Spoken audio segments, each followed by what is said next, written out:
Tuesday है ना, तो ही कम बैक ऑन थर्सडे और फ्राइडे। थर्सडे आएगा वो। तो अपने आज और कल तो यही करना है। तो कहता है कि सर थर्सडे आऊंगा, मैं थर्सडे करके सारी डाल दूंगा। तो जितनी भी 3-4 ओपनिंग करता है मैं सारी इकट्ठी डाल दूंगा। मैंने तो उसको सारी भेज दी थी यार। ठीक है जी, कोई डाउट किसी को ऑफलाइन? ऑनलाइन? ऑनलाइन को डाउट है? ठीक है जी, चलो।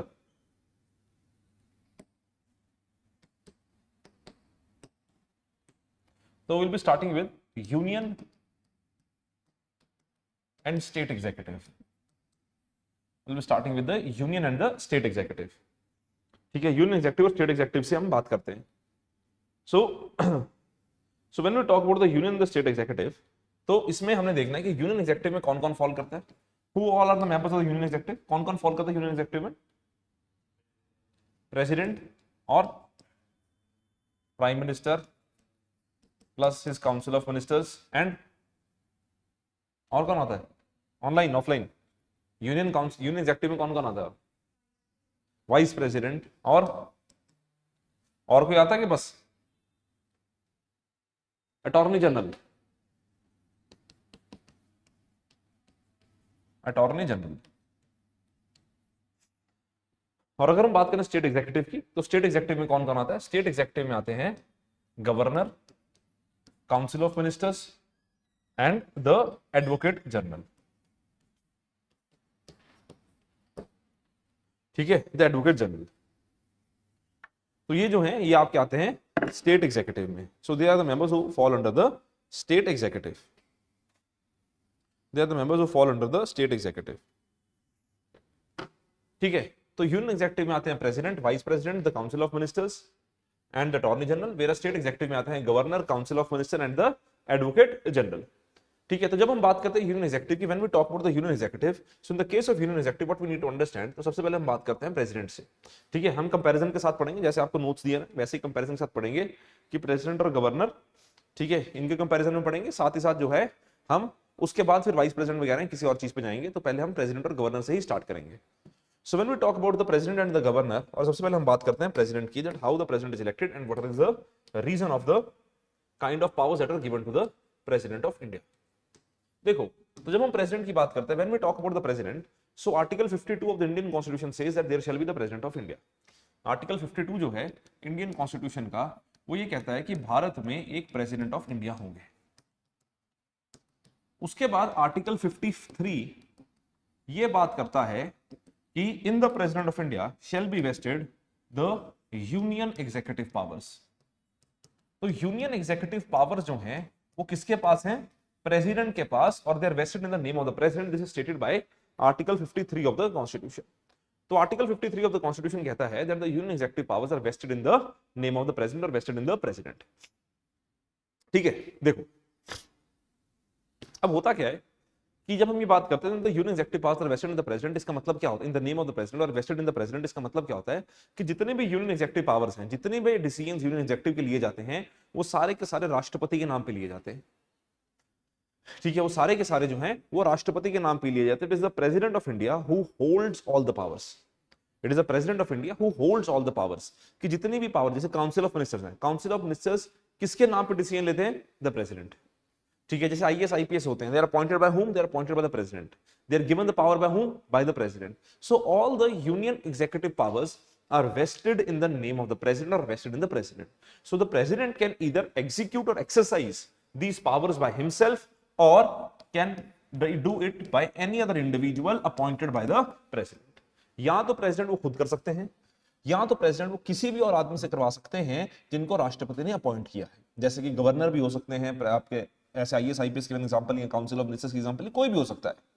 तो जितने भी यूनियन एग्जीक्यूटिव पावर हैं वो सारी की सारी जो हैं वो राष्ट्रपति के पास होती है, राइट। अब आर्टिकल 54 जो है वो फर्दर ये बताता है कि प्रेसिडेंट इलेक्ट कैसे किए जाएंगे। आर्टिकल 54 जो है वो फर्दर ये बताता है that what shall be the election procedure और the election mechanism of the president of India.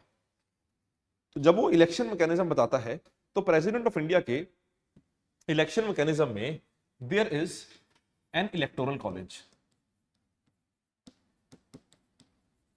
There is an electoral college. Now this electoral college consists of the elected members of Lok Sabha and Rajya Sabha, elected members of state legislative assembly, elected members of state legislative assembly. याद रखना इसमें state council नहीं होता. There is only state legislative assembly and the elected members of UT of Delhi, Puducherry और इसमें Jammu and Kashmir add कर लेना. इसमें जम्मू एंड कश्मीर ऐड कर लेना कि जम्मू एंड कश्मीर के जो इलेक्टेड मेंबर्स हैं they also have the power to vote. The members of Jammu and Kashmir also have the powers to vote.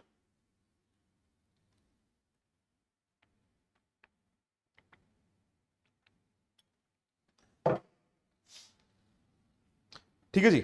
अब देखो सर, अब ये जो लोग हैं ये इलेक्शन करते हैं किसका? प्रेसिडेंट ऑफ इंडिया के लिए वोट डालते हैं. अब जो भी एमएलए या एमपी हैं, कॉन्स्टिट्यूशन एमएलए और एमपी के वैल्यू ऑफ वोट की बात करता है. दैट एवरी एमपी और every MLA has a value of vote. जैसे फॉर एग्जांपल हम लोग वोट डालने जाते हैं, तो जब हम वोट डालने जाते हैं तो हम खड़े होते हैं वहां पे इलेक्शन कमीशन ईवीएम के सामने. ईवीएम के सामने जब हम वोट डालते हैं तो जितने भी हम लोग वोट डालते हैं तो हमारे वोट की वैल्यू क्या होती है? 1. We are 1 value 1 vote concept. पर यहां पे जब इलेक्शन होते हैं प्रेसिडेंट के, उस समय के ऊपर जो एमएलए और एमपी हैं उनके लिए एक वैल्यू ऑफ वोट का कॉन्सेप्ट होता है. There is a concept of value of vote for them. ठीक है, तो जब उनके लिए concept of value of vote होता है, so there is a concept of vote of an MLA. So what is the value of vote of an MLA? So when we say that there is a value of vote of an MLA, so the value of vote of MLA is total population of the state divided by the number of elected members into 1/1000. ठीक है, तो value of vote of MLA क्या होता है? Value of vote of MLA, the value of vote of MLA is total population of state divided by the total number of elected MLAs into 1/1000. Into 1/1000. This is the value of vote of 1 MLA. This is the value of vote of 1 MLA. So when we say this is the value of vote of 1 MLA, तो इसका मतलब क्या होता है कि जितने भी MLAs हैं वो हर स्टेट के MLA की वैल्यू ऑफ वोट जो है वो अलग अलग होती है. ठीक है, आप देखो यार ये पॉसिबल नहीं है आपके लिए, ह्यूमनली पॉसिबल नहीं है कि आप याद रखो कि कौन से स्टेट की वैल्यू जो है वो ज्यादा होगी, कौन से की कम होगी. ये ना यूपीएससी ने एक बार क्वेश्चन पूछा था 3-4 साल पहले कि value of vote of MLA कौन से स्टेट की कितनी है. ठीक है, बड़ा ही बेसिक सा, बड़ा ही मतलब फैक्चुअल इलॉजिकल सवाल था जो पूछ रखा है कि आप कंपेयर करके बताओ कि गोवा के कि तमिलनाडु की ज्यादा है, केरल की ज्यादा है. ठीक है, तो थोड़ा डिफिकल्ट हो जाता है, पर छोड़ो उस चीज को, हम इस चीज को देखते हैं कि फॉर्मूला क्या होता है. फॉर्मूला होता है total population of state divided by the total number of elected MLAs. अब ये पॉपुलेशन ऑफ स्टेट कौन से सेंसस की? सो जो पॉपुलेशन ऑफ स्टेट है this is as per 1971 census. क्योंकि हमारे देश में जो डिलिमिटेशन का कॉन्सेप्ट है वो 1971 सेंसस पे फिक्स हो रखा है. ठीक है, आप सबको पता है कि डिलिमिटेशन का शोर मचा वो भारत में. तो जब डिलिमिटेशन का शोर मचा वो भारत में, तो उसकी प्रॉब्लम क्या है कि आज के समय के ऊपर 1971 का सेंसस के ऊपर सब कुछ फिक्स्ड है.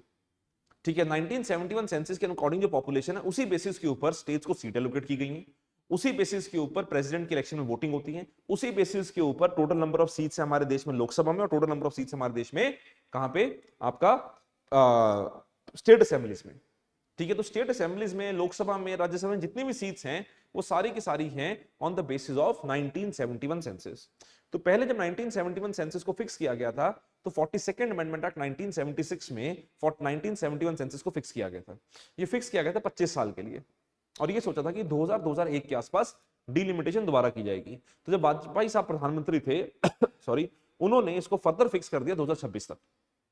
तो अब 2026 तो आ गया, तो अब 2026 में ये बात की जा रही है कि डिलिमिटेशन की जाएगी कि नहीं की जाएगी या क्या होगा, that we still have to wait.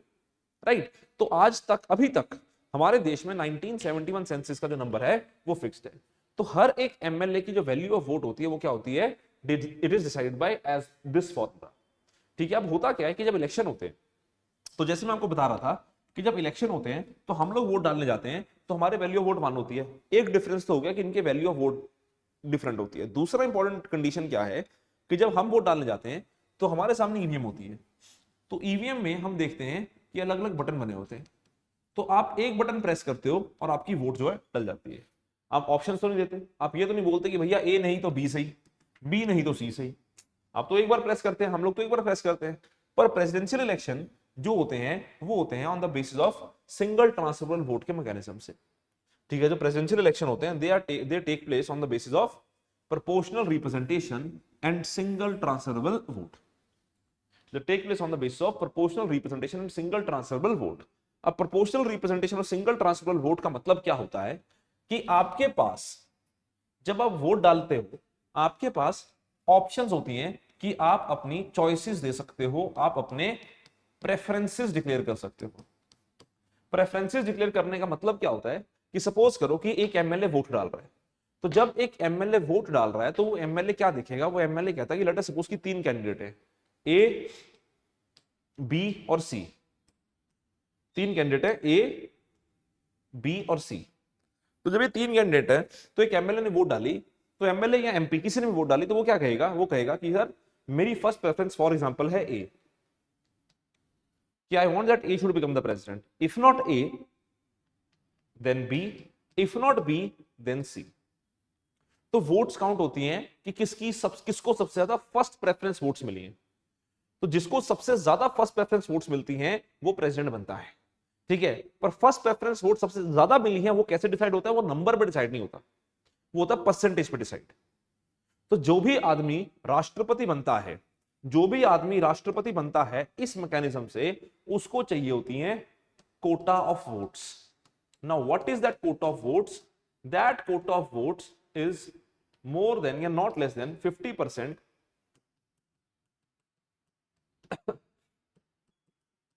+1 valid votes.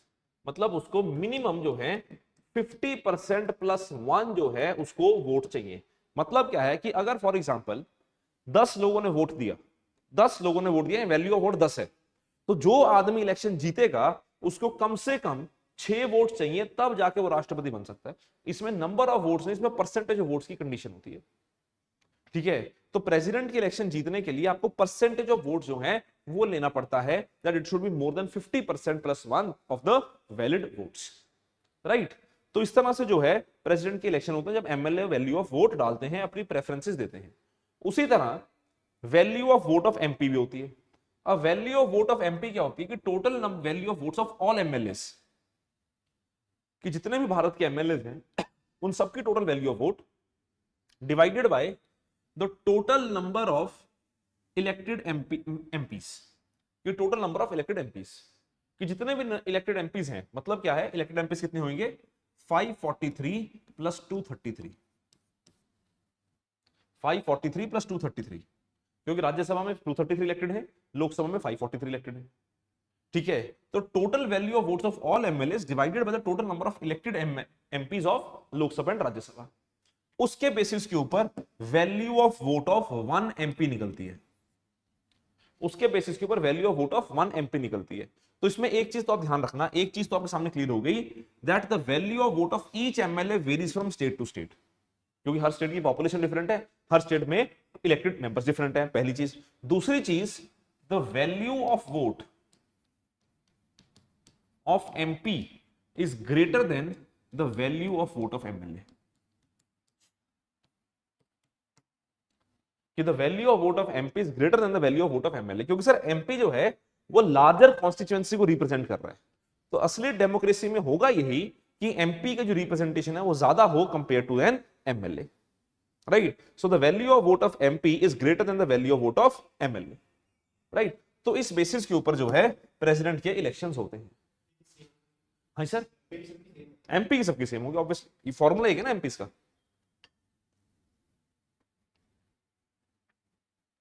ठीक है जी। अब देखो सर, अब इलेक्शन हो गए, अगर बाय चांस किसी को प्रेसिडेंट की इलेक्शन में कोई दिक्कत है, दैट दे से कि यार there is a problem in the presidential election, that we want that the presidential election should be checked, तो आपके पास सिर्फ एक ही ऑप्शन है, that you can file a dispute in front of the Supreme Court. आप सिर्फ और सिर्फ सुप्रीम कोर्ट के सामने रिट पिटीशन फाइल कर सकते हो, ठीक है। You can only file writ petition in front of the Supreme Court of India. Supreme court has an exclusive jurisdiction, Supreme Court has an exclusive jurisdiction in the case of election disputes of the president. किसी भी high court में नहीं जा सकते आप, right. Supreme Court has an exclusive jurisdiction. Supreme Court has exclusive jurisdiction in the case of election disputes of the president. In the case of election disputes of president, the Supreme Court has exclusive jurisdiction. अब suppose करो supreme court में किसी ने petition file करनी है, so who will file the petition in front of supreme court? ठीक है, हम तो कर नहीं सकते, ठीक है, हमें क्या है सर, हमारे वोट ने डाला, राष्ट्रपति इलेक्ट करने की रिस्पॉन्सिबिलिटी इसकी है, एमपीएस एमएलए की। तो सुप्रीम कोर्ट में जो पिटीशन फाइल कर सकते हैं, डिस्प्यूट पिटीशन फाइल कर सकते हैं प्रेसिडेंशियल इलेक्शन को लेके, वो सिर्फ दो किस्म के लोग हो सकते हैं। पहला, द इंडिविजुअल और the candidate who contested the election. ये candidate who contested the election या तो वो फाइल करेगा, या फिर the member of electoral college.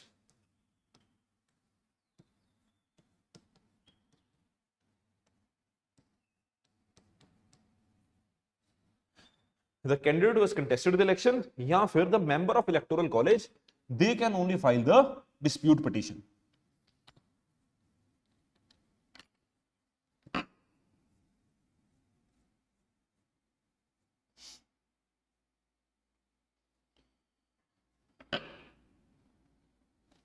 ठीक है, they can only file the dispute petition. पर अब डिस्प्यूट पिटीशन फाइल करने के ना रीजंस अलग वो नहीं हो सकते कि यार आप किसी भी पिटीशन किसी भी बेसिस के ऊपर डिस्प्यूट पिटीशन फाइल कर दो। डिस्प्यूट पिटीशन फाइल करने के लिए ना कॉन्स्टिट्यूशन में अमेंडमेंट करी गई।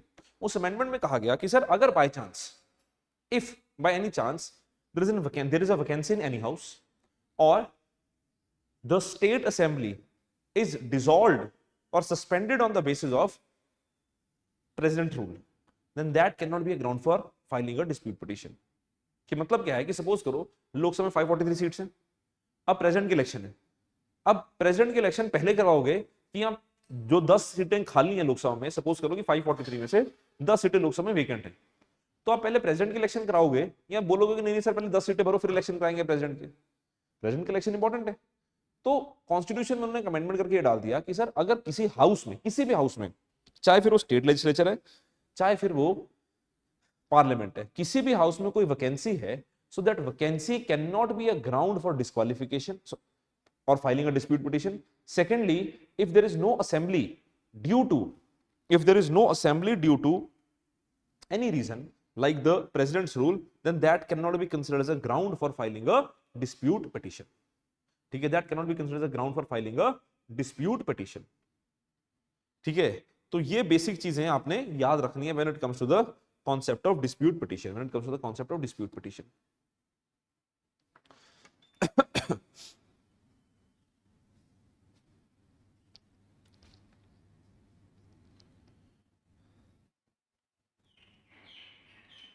ठीक है जी, अब देखो सर,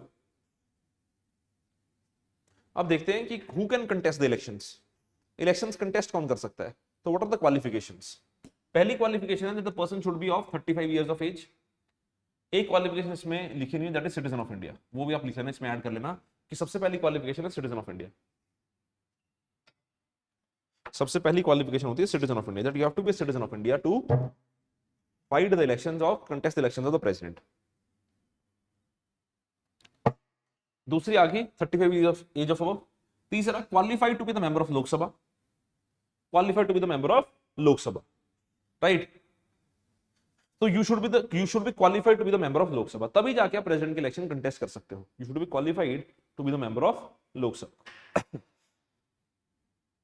ठीक है, अब देखो सर, बेसिक है, ओथ कौन कंडक्ट करवाता है? Chief justice of India. Oath is conducted by the chief justice of India, oath is administered by the chief justice of India. Who appoints the president? Who appoints the president? Oath तो chief justice करा देंगे, appointment कौन करेगा? Online offline? Who will appoint the president? Who will appoint the prime minister? Who appoints the prime minister? So can prime minister appoint the president? बहुत बढ़िया, online. In the case of president of India, the constitution does not mention any authority. So there is no mention of authority that who shall appoint the president. तो president को कोई appoint नहीं करता. There is no appointing authority. There is no appointing authority of the president. There is no appointing authority of the president.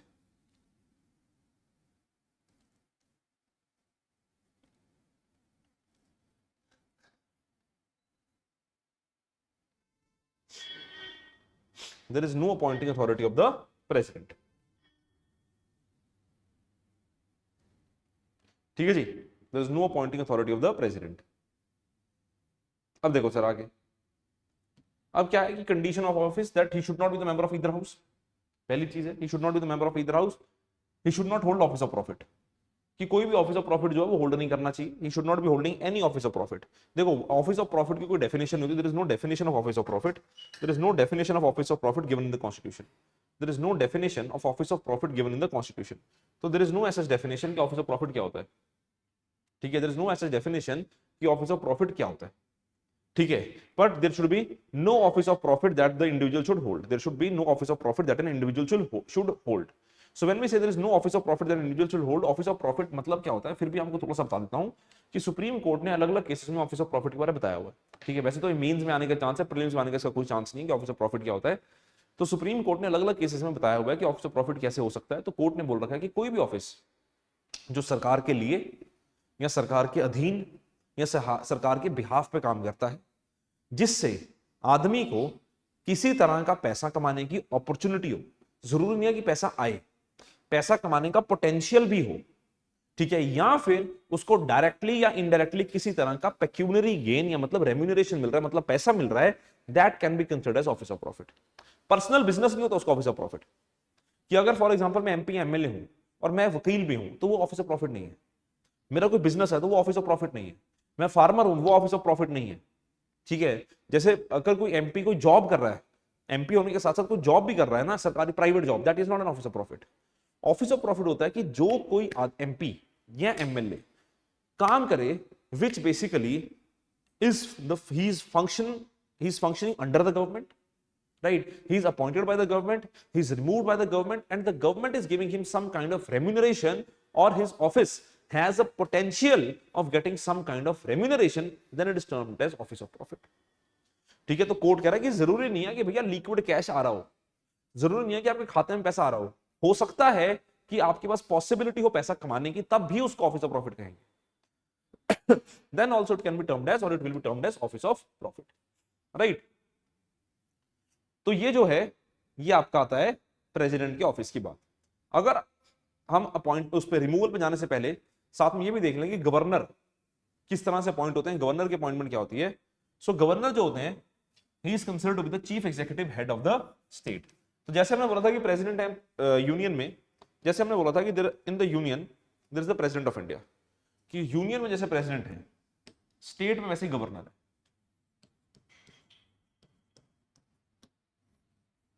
Union में जैसे president है, state में वैसे ही गवर्नर है।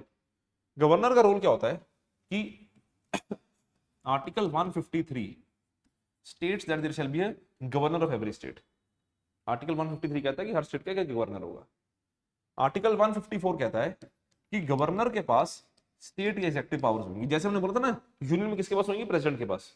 यहां पे क्या है कि all the executive powers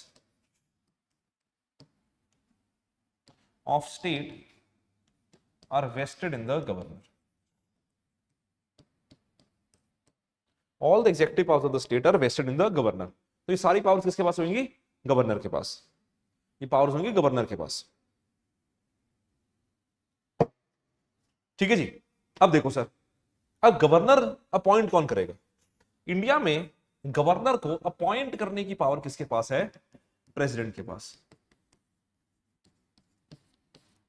So it is the governor, the president who shall appoint the governor. Now, जब हमने प्रेसिडेंट देखा था तो हमने कहा था कि प्रेसिडेंट जो है वो 5 साल के लिए टर्म होल्ड करेंगे। गवर्नर के लिए कोई फिक्स टेन्योर नहीं है। Governor basically holds the office, governor holds the office on the basis of pleasure of president. Pleasure of president. Now what is the meaning of pleasure of president. Pleasure of president का मतलब होता है satisfaction of the president, कि जब तक president satisfied हैं तब तक गवर्नर ऑफिस होल्ड करेगा।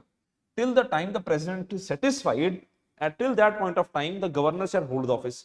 Now what is the basis of satisfaction of the president, the council of ministers, कि जब तक काउंसिल ऑफ मिनिस्टर्स मतलब यूनियन काउंसिल में सेटिस्फाइड हैं तब तक गवर्नर ऑफिस होल्ड करेगा, ठीक है।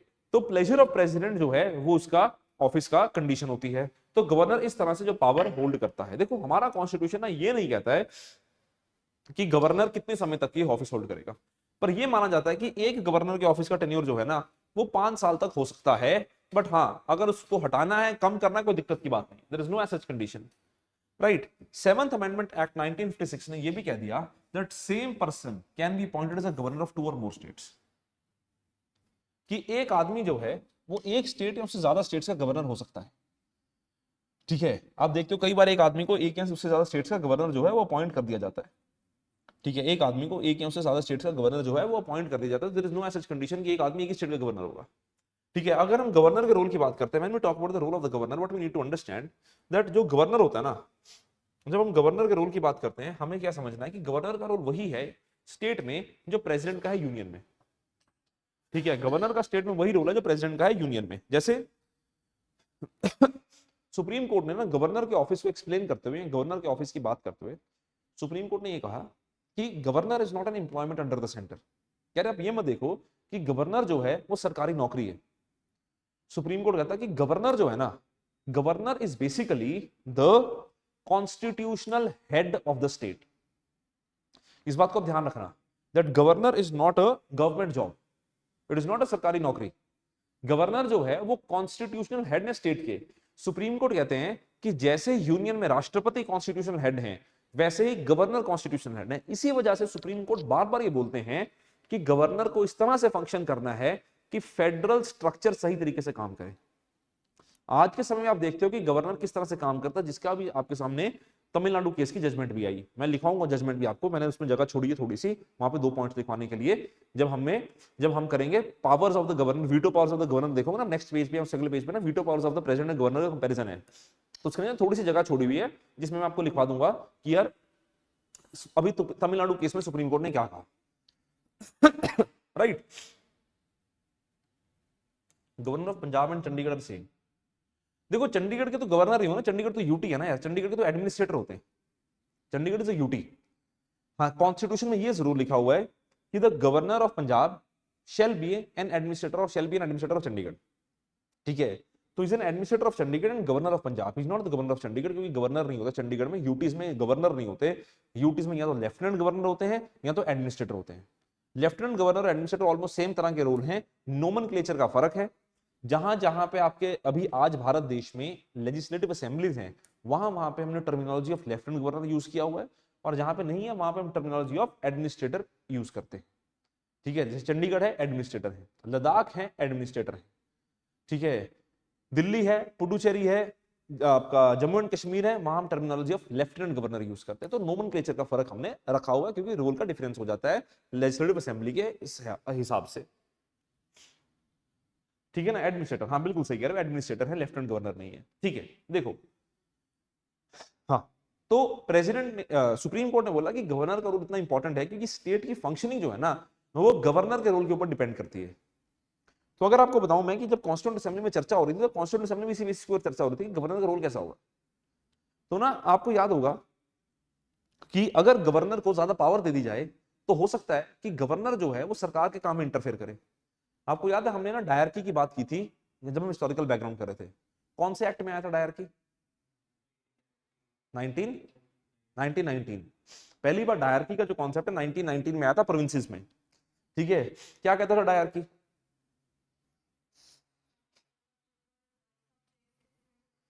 बहुत बढ़िया, ट्रांसफर्ड और रिजर्व सब्जेक्ट्स जो हैं वो डिफरेंट होंगे कि ट्रांसफर्ड सब्जेक्ट्स होंगे और रिजर्व सब्जेक्ट्स होंगे। तो ट्रांसफर्ड और रिजर्व सब्जेक्ट्स, तो मतलब गवर्नर के पास भी हमने सिग्निफिकेंट अमाउंट ऑफ पावर जो थी वो दी हुई थी।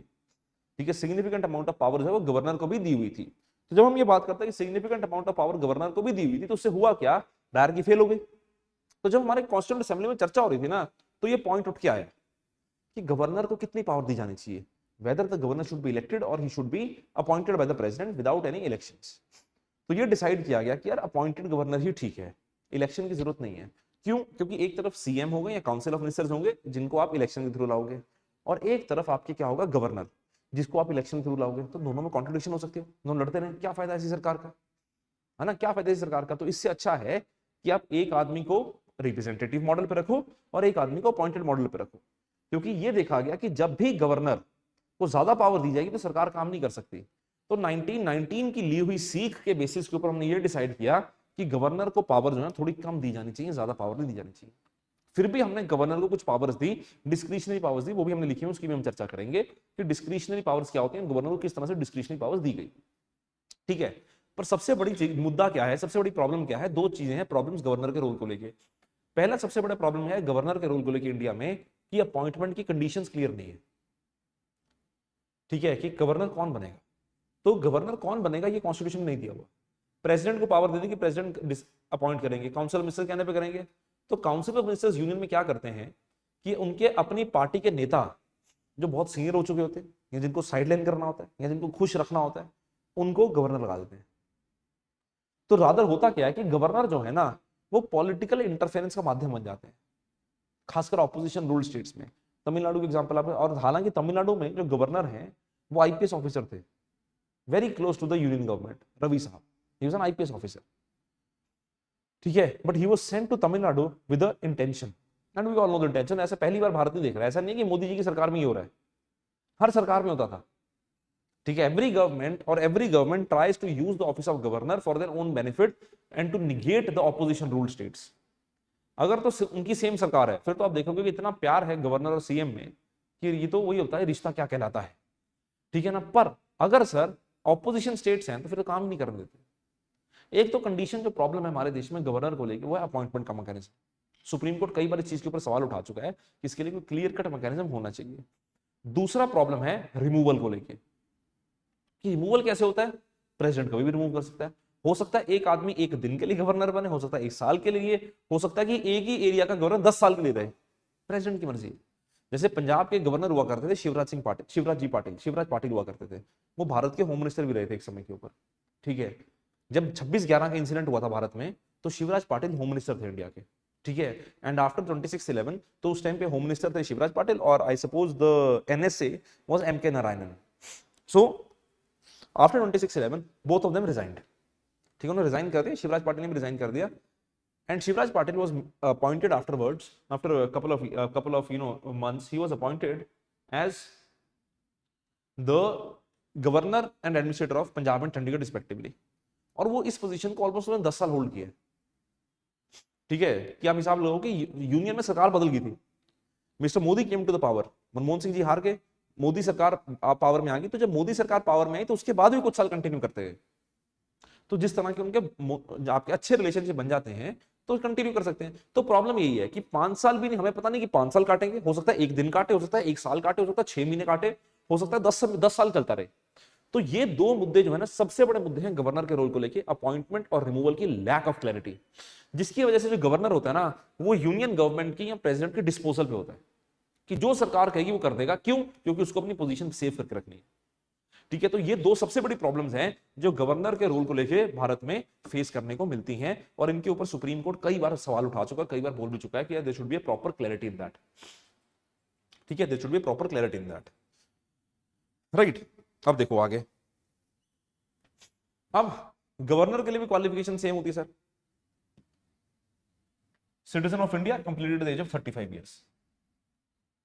ठीक है, दूसरा जो है ना governor should belong to the other state, ये कोई क्वालिफिकेशन नहीं है, ये रिकमेंडेशन है, लिखा भी हुआ ब्रैकेट में, it is not a constitution, it is just a recommendation. मानना ना मानना सरकार की मर्जी होती है। ठीक है, द गवर्नमेंट में एग्री, द गवर्नमेंट में डिसएग्री। आपने दो ही क्वालिफिकेशंस याद रखनी है, citizen of India and completed the age of 35 years. ठीक है, oath will be administered by the chief justice of high court, appointed by the president, वो हमने ऊपर देख लिया, अपॉइंटेड बाय द प्रेसिडेंट हमने ऊपर देख लिया।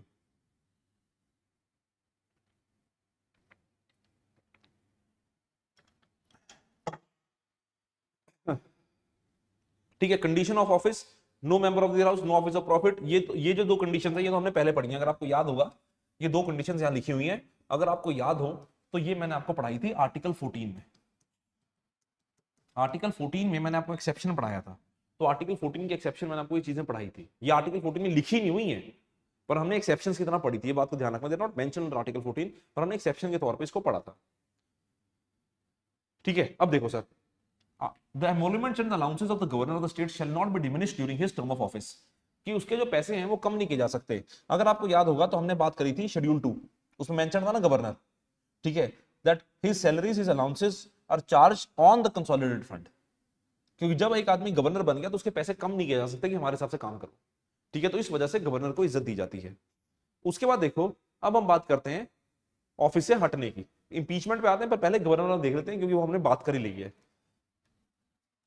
Pleasure of president, governor has no security of tenure, no ground mention, transfer can be done by the president at any point of time, reappointment जैसे मैंने बताया आपके लिए पॉसिबल है। ठीक है, तो अब हम देखते हैं इंपीचमेंट कि प्रेसिडेंट की इंपीचमेंट की कंडीशन क्या हो सकती है और प्रेसिडेंट किस किस कंडीशन पे हाउस को वेकेंट कर सकते हैं, इस चीज को हम समझते हैं। तो प्रेसिडेंट के ऑफिस में जो वैकेंसी है, vacancy in the office of president can be on 3 grounds: death, resignation, impeachment.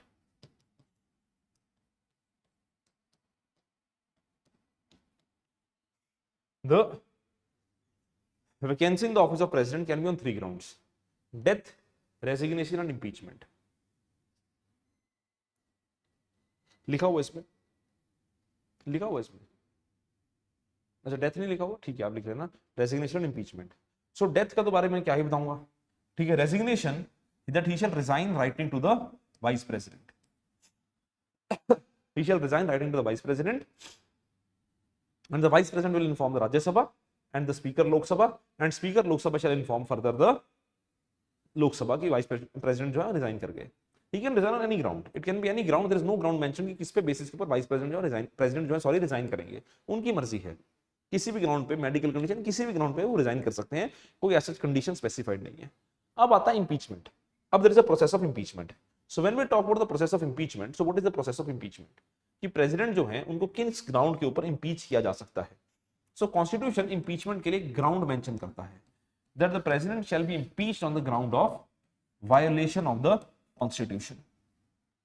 So the president can be impeached on the ground of violation of the constitution. So there is only one ground on the basis of which the president can be impeached, that is the violation of the constitution. Now what is the meaning of violation of the constitution? Violation of constitution की ना कोई definition constitution में नहीं दे रखी। There is no definition mentioned in the constitution that what is the meaning of violation of the constitution. What is the meaning of violation of the constitution? There is no as such definition that has been mentioned. ठीक है, so it all depends upon the political party or the members of the house कि president के लिए impeachment motion लाना है कि नहीं लाना है। ठीक है, कोई भी ऐसा डेफिनेशन जो है वो नहीं दे रखी है। अब जब हम इंपीचमेंट की बात करते हैं, so the president is considered the only office that is impeached, rest everyone is removed. बाकी सब रिमूव किया जाते हैं, सिर्फ प्रेसिडेंट इंपीच किए जाते हैं। इसका रीजन क्या होता है उस चीज को हम समझते हैं, क्योंकि जब हम बात करते हैं दो ऑफिस, दो चीजों की, एक तो मैंने आपको बताया कि एक होता है इंपीचमेंट, एक होता है रिमूवल। तो आप ना प्रेसिडेंट ये पढ़ोगे that the president is impeached, rest everyone is removed. ठीक है, but then still you will read somewhere that the impeachment motion of the president, impeachment resolution for the vice president, impeachment resolution for the जजेस। तो impeachment शब्द use किया जा सकता है पर ऑफिस के में निकाला जाता है, रिमूव किया जाता है। पर प्रेसिडेंट के लिए सिर्फ इंपीचमेंट शब्द निकाला जाता है, यूज किया जाता है कि president is impeached from the office. अब इंपीचमेंट और रिमूवल में अंतर क्या होता है इस चीज को समझते हैं। इंपीचमेंट जो होता है ना, impeachment basically is a legislative action.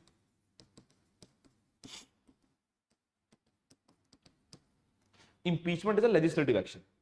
If, for example, if we say that the resolution of impeachment of the judges has been introduced in the parliament, so resolution of impeachment of judges, is it correct or incorrect? सही होगा, सही line है गलत line है? Resolution of impeachment of जजेस सही line है गलत लाइन है? सही लाइन है। ये सही लाइन क्यों है? क्योंकि हमने बोला कि रेजोल्यूशन ऑफ इंपीचमेंट ऑफ जजेस has been introduced in the parliament, तो क्या हुआ लेजिस्लेटिव एक्शन।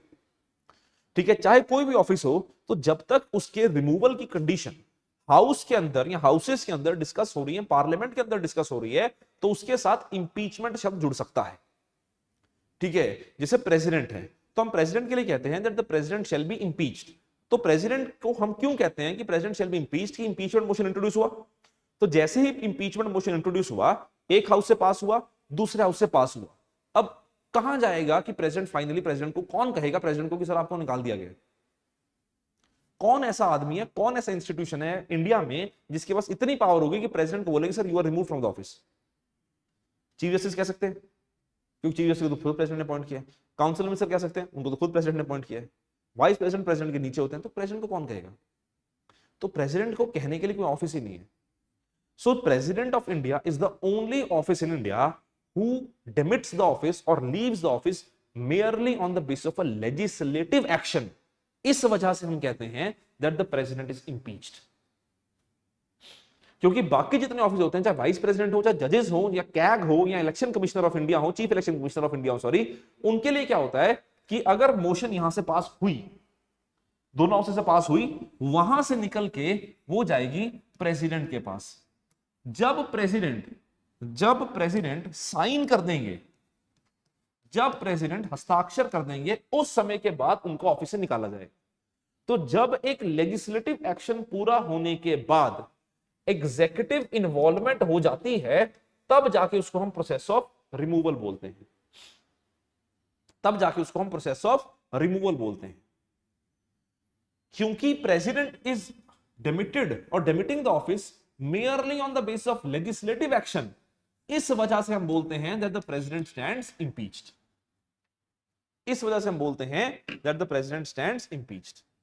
बात समझिए मेरी, हाँ या ना? ठीक है, ऑनलाइन डिफरेंस क्लियर होगा इंपीचमेंट और रिमूवल में.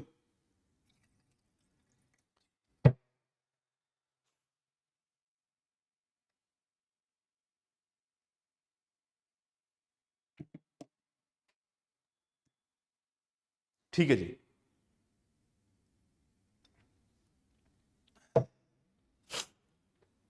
अब देखते हैं कि प्रोसेस होता क्या. तो जब हम प्रोसेस की बात करते हैं, when we talk about the process, तो प्रोसेस क्या होता है कि the impeachment resolution can be introduced in either of the house. किसी भी हाउस में इंट्रोड्यूस हो सकता है. It can be either Rajya Sabha और लोकसभा. किसी भी हाउस में इंट्रोड्यूस हो सकता है. It can be either Rajya Sabha और लोकसभा. पर उससे पहले दो कंडीशंस रिक्वायरमेंट है. There are two conditions that are required. The first condition that is required is that at least 1/4 MPs of the concerned house shall support such a resolution. कि जिस भी house में इंट्रोड्यूस हो रहा है उसके at least 1/4 members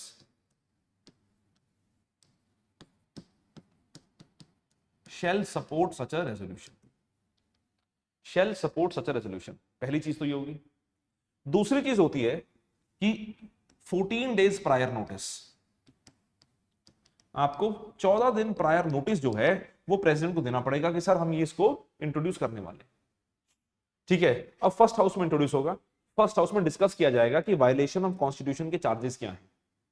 ठीक है, अब प्रेसिडेंट अगर डिसाइड होता है कि फर्स्ट हाउस डिसाइड कर लेगा ठीक है सर वायलेशन ऑफ कॉन्स्टिट्यूशन है, हम इसको पास करते हैं, तो फर्स्ट हाउस इसको पास कर सकता है. फर्स्ट हाउस इसको पास करेगा with the majority of not less than 2/3 of total membership of the house. ये एक स्पेशल तरह की मेजॉरिटी है which is only and only used in the case of the impeachment of the president. ये भारत के संविधान में किसी और जगह पे यूज नहीं होती. ये सिर्फ और सिर्फ इंपीचमेंट ऑफ द प्रेसिडेंट के टाइम पे यूज होती है. Not less than 2/3 of the total membership of the house. मतलब क्या है कि it is introduced in Lok Sabha तो मिनिमम 2/3 of 543 is required. ठीक है, तो ये बहुत रिजिड मैकेनिज्म है. ये एक तरह से आप बोल रहे हो कि सर कम से कम 350 ज्यादा लोग एग्री करें तब जाके प्रेसिडेंट को निकाला जाएगा. तो दिस इज द रिजिड और द मोस्ट रिजिड मैकेनिज्म. ठीक है, तो आप बोलते हो कि not less than 2/3 of the total membership of the house. So उसके बाद हम देखते हैं तेरे बाल में क्या हो गया. ठीक है, उसके बाद ना यार ये करियो यार, ये ना तार टूटी हुई यहाँ पे, किसी ने पता नहीं किसने क्लास यूज की थी तो ये देख निकल रहा है. आवाज डिस्टर्ब ना होनी शुरू हो जाए तो इसके ऊपर टेप लगा देना. अब इसके बाद पहले पानी भर दे फिर लगा देना. ठीक है, थैंक यू. अब देखो, अब इसके बाद हम जाते हैं कि अगर फर्स्ट हाउस से पास हो गया फिर ये जाएगा second house. Second house depending upon which is the first house, Lok Sabha and Rajya Sabha. अगर Lok Sabha first house, second house Rajya Sabha, अगर राज्यसभा फर्स्ट हाउस है तो देन वाइस वर्सा. राइट. अब देखो सर, जो सेकंड हाउस है ना, this second house will function as an investigating house.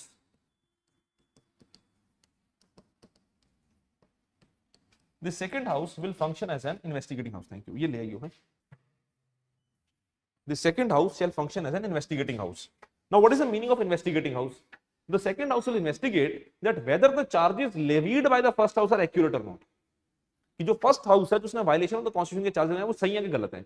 तो second house will investigate that whether the charges levied by the first house are accurate और not, उसके basis के ऊपर सेकंड हाउस इन्वेस्टिगेट करेगा, उसके basis के ऊपर सेकंड हाउस जो है वो इन्वेस्टिगेट करेगा। तो जब सेकंड हाउस इन्वेस्टिगेट करता है तो सेकंड हाउस क्या इन्वेस्टिगेट करेगा कि चार्जेस सही है कि नहीं है। अब इन्वेस्टिगेशन के दौरान प्रेसिडेंट के पास पावर होगी that president shall be given an option that president can defend himself.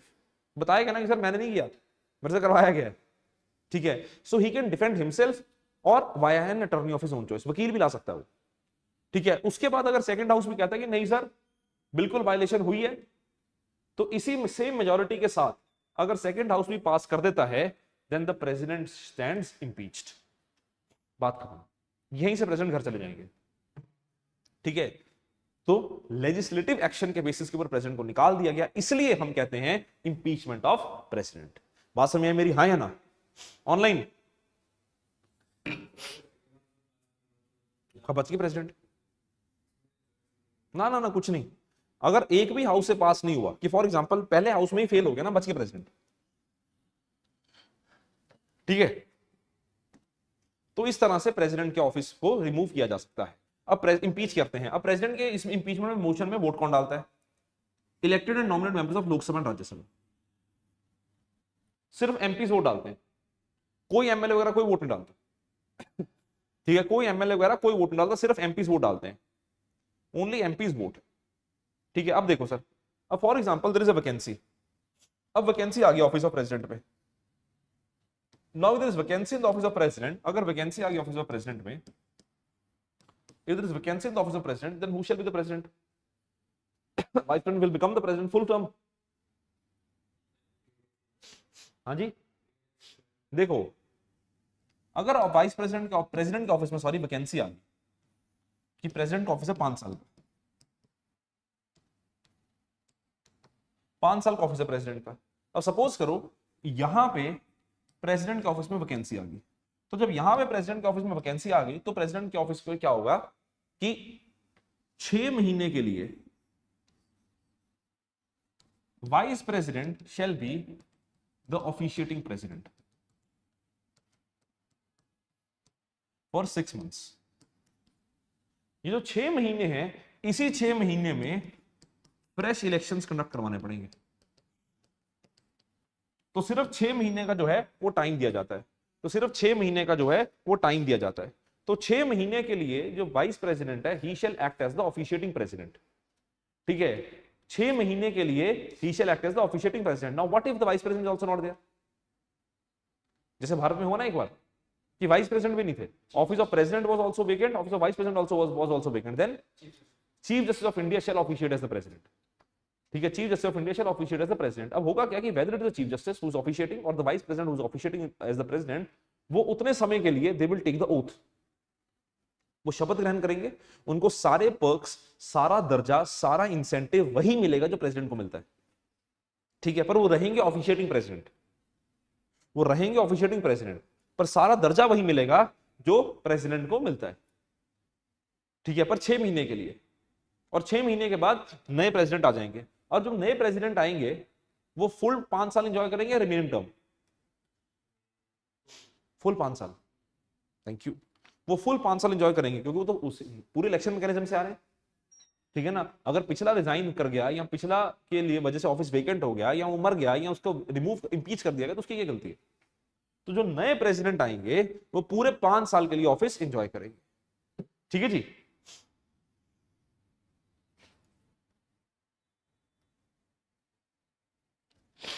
हाँ, यस ही कैन बी, श्रेय, यस ही कैन बी,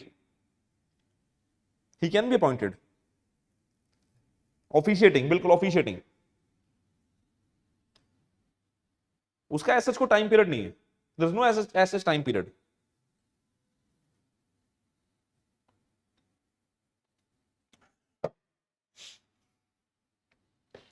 ठीक है जी। अब देखो सर, अब हम बात करते हैं powers of president. So what are the powers of president? That the president, the powers the president has been given. तो एग्जीक्यूटिव पावर है, तो मैंने आपको बता दिया executive power of the union is vested in the president, ये तो मैंने आपको पहले बता दिया, ठीक है। उसी तरह जो स्टेट की एग्जीक्यूटिव पावर है वो गवर्नर के पास है, ठीक है। स्टेट की जो एग्जीक्यूटिव पावर है वो गवर्नर के पास है, ये भी हमने बात समझी, ठीक है। जो स्टेट की एग्जीक्यूटिव पावर है वो भी गवर्नर के पास है।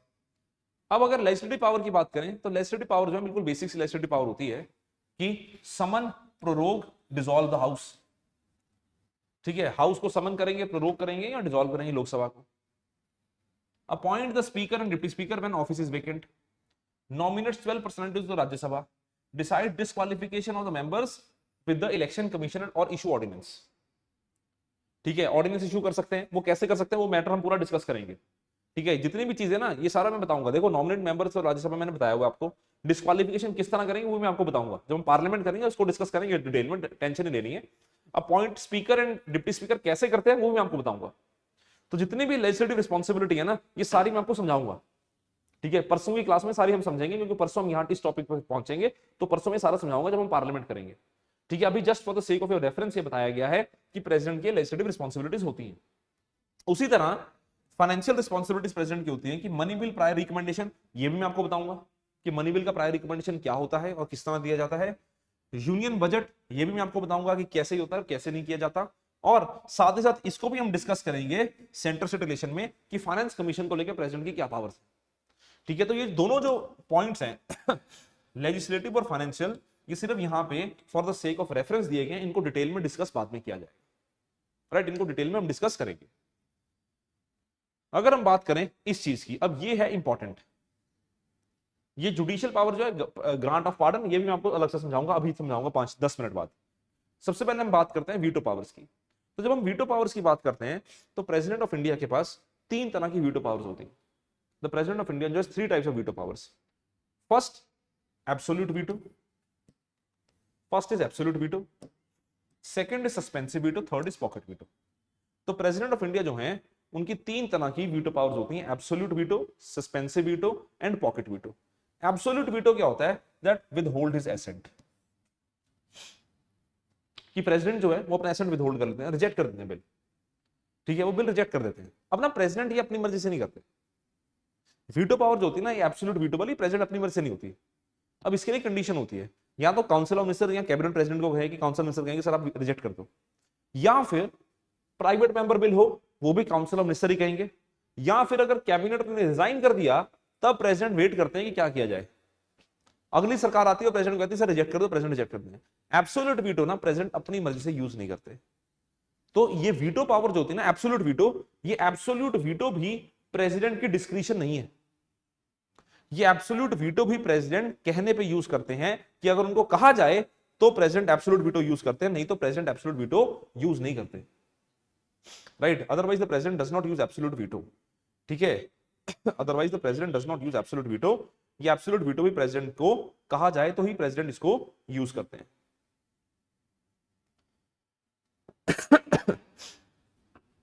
ठीक है जी, अब देखो दूसरी होती है suspensive veto. So when we talk about suspensive veto का मतलब क्या होता है? That the president sends back the bill for reconsideration. The president sends back the bill for reconsideration. Now when the president sends back the bill for reconsideration, ये president अपनी मर्जी से करते हैं। This is the situational discretion of the president. This is the situational discretion of the president. इस तरह लिख लेना आप, इस तरह लिखना situational discretion, इस तरह मत लिखना, यहाँ पे हमने वो पॉइंट्स लिखने हैं। इस तरह मत लिखना, यहाँ पे हमने पॉइंट्स लिखना, आप उस तरह लिखना, ये situational discretion है president. This is the situational discretion of the president. This is the situational discretion of the president. Situational discretion का मतलब क्या होता है कि प्रेसिडेंट अपनी मर्जी से काम करते हैं। इसमें प्रेसिडेंट किससे पूछते नहीं है कि सपोज करो एक बिल आया, प्रेसिडेंट ने उसको वापस भेज दिया।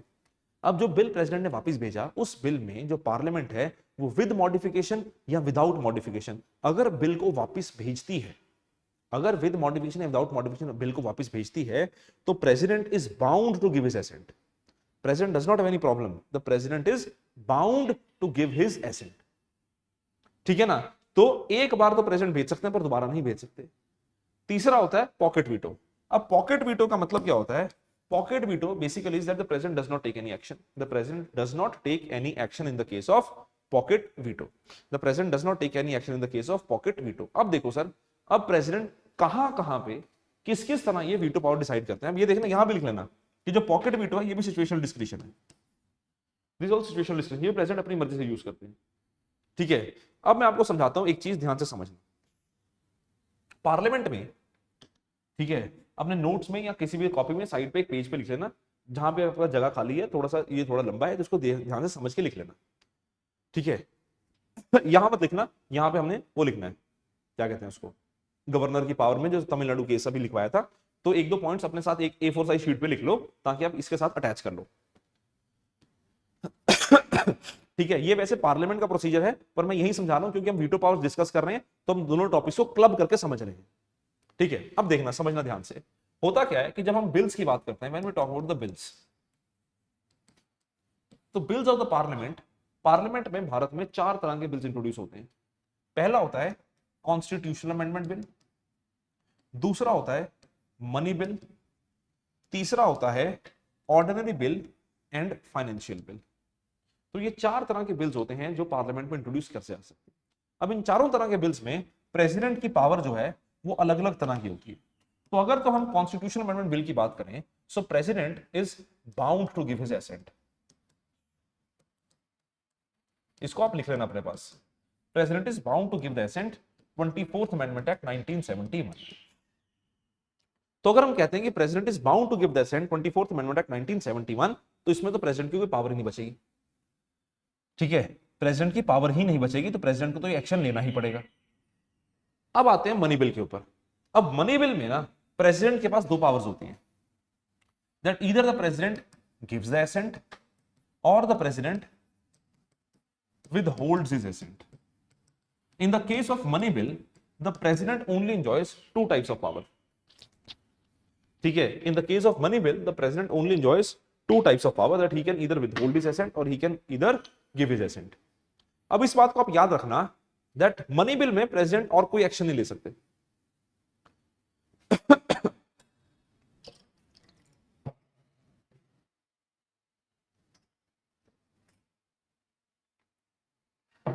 अब देखो सर, इस चीज को समझो, मैं एक लाइन समझाता हूं आपको, उस लाइन को ध्यान से सुनना, उसके बेसिस के ऊपर ना आपको बिल्स में काफी क्लैरिटी मिलेगी। वो लाइन ये है कि the action that is taken on the bill, the action that is taken on the bill is decided on the basis of character of the bill, कि बिल का करेक्टर क्या है। बिल के करेक्टर का मतलब क्या होता है कि whether it is a money bill, ordinary bill, financial bill और कॉन्स्टिट्यूशनल अमेंडमेंट बिल। तो करेक्टर ऑफ द बिल का मतलब है कि कौन से प्रकार का बिल है। तो जो भी बिल के ऊपर एक्शन लिया जाता है वो डिसाइड किया जाता है on the basis of character of the bill, ठीक है। तो अगर बिल का करेक्टर मनी बिल है, तो चाहे फिर वो मनी बिल स्टेट का हो, चाहे फिर वो मनी बिल पार्लियामेंट का हो, मनी बिल तो मनी बिल है, ठीक है। तो चाहे वो स्टेट का मनी बिल हो, चाहे फिर वो पार्लियामेंट का मनी बिल हो, मनी बिल कभी भी वापस नहीं भेजा जा सकता रिकंसिडरेशन के लिए। मनी बिल कभी भी रिकंसिडरेशन के लिए वापस नहीं भेजा जा सकता। मनी बिल का करेक्टर यह कहता है कि जब भी मनी बिल आएगा उसमें राष्ट्रपति के पास और गवर्नर के पास लिमिटेड या सीमित पावर्स होंगी, ठीक है। अगर तो यूनियन का मनी बिल है तो प्रेसिडेंट के पास सिर्फ 2 तरह की पावर्स हैं, या तो प्रेसिडेंट साइन करेंगे या तो प्रेसिडेंट कंप्लीटली रिजेक्ट कर देंगे। अब कंप्लीटली रिजेक्ट वो अपनी मर्जी से नहीं करते हैं, कंप्लीटली रिजेक्ट भी अगर उनको काउंसिल ऑफ मिनिस्टर्स कहते हैं तो वो करते हैं। इस वजह से प्रेसिडेंट कभी रिजेक्ट ही नहीं करते। तो मनी बिल में क्या होता है, in the case of money bill there is a convention, in the case of money bill there is a convention that if it is a money bill then by convention the president gives assent. Now why by convention the president gives assent, इसका भी एक reason होता है, इसका भी reason होता है that why by convention the president gives assent. इसका रीजन ये होता है कि money bill before introduction there is a requirement of prior recommendation by the president. आपके नोट्स में लिखा हुआ है, यहां देखते हो अगर आप, तो मनी बिल लाने से पहले there is a money bills prior recommendation. तो जो भी मनी बिल आता है उसके लिए प्रेसिडेंट की प्रायर रिकमेंडेशन की रिक्वायरमेंट होती है, और स्टेट के लिए ये सेम पावर गवर्नर के पास होती है। ये देखो, स्टेट के लिए ये सेम पावर गवर्नर के पास होती है कि money bill can only be introduce with the prior recommendation of the governor, और प्रेसिडेंट पार्लियामेंट में प्रेसिडेंट की। तो इस वजह से जो प्रेसिडेंट या गवर्नर हैं वो बाय रिकमेंडेशन, बाय कन्वेंशन ही मनी बिल को एसेंट दे देते। तो मनी बिल कभी भी वापस नहीं जाता। तो चाहे आप यूनियन का मनी बिल हो चाहे स्टेट का मनी बिल हो, ये याद रखना कि the character of the money bill does not allow the money bill be to sent back for reconsideration, ठीक है जी। अब आते हैं हम अगले 2 बिल्स के ऊपर, ऑर्डिनरी बिल और फाइनेंशियल बिल। देखो इस चीज की टेंशन मत लेना कि ऑर्डिनरी बिल और फाइनेंशियल बिल क्या होता है, ये चीज हम सारी डिस्कस करेंगे पार्लियामेंट में। ठीक है, सारी चीजें हम पार्लियामेंट में डिस्कस करेंगे कि ऑर्डिनरी बिल क्या होता है और मनी बिल, फाइनेंशियल बिल क्या होता है। उसमें मैं एक टेबल दूंगा आपको, एक टेबल दूंगा जिसमें इंपॉर्टेंट सारी चीजें लिखी हुई है, ठीक है, वो टेबल मैं आपको दूंगा। अब ऑर्डिनरी बिल और फाइनेंशियल बिल की अगर हम बात करें तो ऑर्डिनरी बिल और फाइनेंशियल बिल जो होता है, इस बिल में प्रेसिडेंट के पास 4 पावर्स होती है।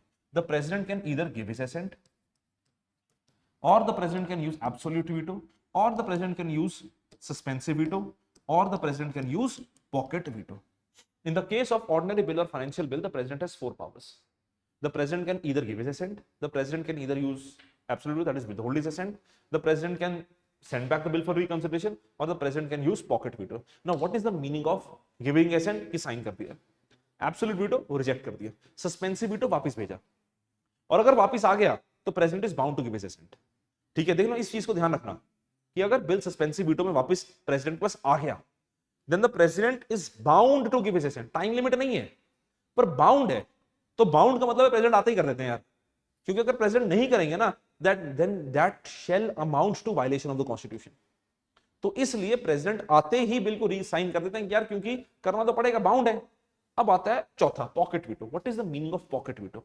पॉकेट वीटो का मतलब होता है that neither the president declares that he is giving his assent, not the president declares that he is withholding his assent, nor does he declare that he is sending back the bill for reconsideration. So pocket veto basically means that the bill is lying in front of the president on his table. ठीक है, क्योंकि ना constitution को time limit नहीं देता। यही तो बवाल मचा सारा इस बार कि जुडिशियल ने इसी चीज पे तो बोला कि भैया अगर टाइम लिमिट नहीं है पर तुम्हारी कोई पावर तो है, तुम्हारी कोई रिस्पॉन्सिबिलिटी तो है। हम कॉन्स्टिट्यूशनल पार्लियामेंट्री डेमोक्रेसी में रह रहे हैं, हम एग्जीक्यूटिव डेमोक्रेसी में नहीं रह रहे। तो अगर हम पार्लियामेंट्री डेमोक्रेसी में रह रहे हैं तो पार्लियामेंट्री डेमोक्रेसी में जो काउंसिल ऑफ मिनिस्टर्स हैं उनकी पावर सुप्रीम है। You are executive, you have to agree to what they say. अगर आपने नहीं में साइन करना तो बता दो ना यार कि नहीं साइन करना, ठीक है। पर प्रेसिडेंट जो होते हैं उनके पास एक पॉकेट वीटो कंसेप्ट है। फॉर एग्जांपल पॉकेट वीटो की एग्जांपल दूं तो ज्ञानी जैल सिंह जब भारत के राष्ट्रपति थे, राजीव गांधी सरकार ने एक पोस्ट ऑफिस बिल करके पास किया। उस पोस्ट ऑफिस बिल में सबसे कंट्रोवर्शियल प्रोविजन, कई सारे कंट्रोवर्शियल प्रोविजन थे, पर उसमें से एक कंट्रोवर्शियल प्रोविजन ये था कि अगर आप सस्पिशियस हो या आपके ऊपर किसी तरह का डाउट है तो जो सरकार है वो आपकी चिट्ठी को खोल के पढ़ सकती है, ठीक है। तो ये तो सर वायलेशन है। तो ज्ञानी जैल सिंह ने वो बिल साइन ही नहीं करा। वो बिल कई साल पड़ा रहा, सरकार चली भी गई, उसके बाद अल्टीमेटली जाके सरकारों ने बोला, अगली सरकारों ने सर इसको रिजेक्ट कर दो, तब बिल खत्म हुआ, ठीक है। तो पॉकेट वीटो में क्या होता है कि प्रेसिडेंट के पास बिल आया, प्रेसिडेंट ने देख लिया, रख लिया, सरकार आएगी रिक्वेस्ट करेगी सर साइन कर दो, प्रेसिडेंट की मर्जी है। वो पॉकेट वीटो है कि प्रेसिडेंट ना ही अनाउंस कर रहे हैं, ना ही डिक्लेयर कर रहे हैं कि मैंने साइन कर दिया, ना ही बोल रहे हैं कि मैंने रिजेक्ट कर दिया, ना ही बोल रहे हैं कि मैं वापस भेज रहा हूं। प्रेसिडेंट के सामने बिल पड़ा है, बस पड़ा है। That is what is the concept of pocket veto. बात समझिए मेरी, हाँ या नहीं?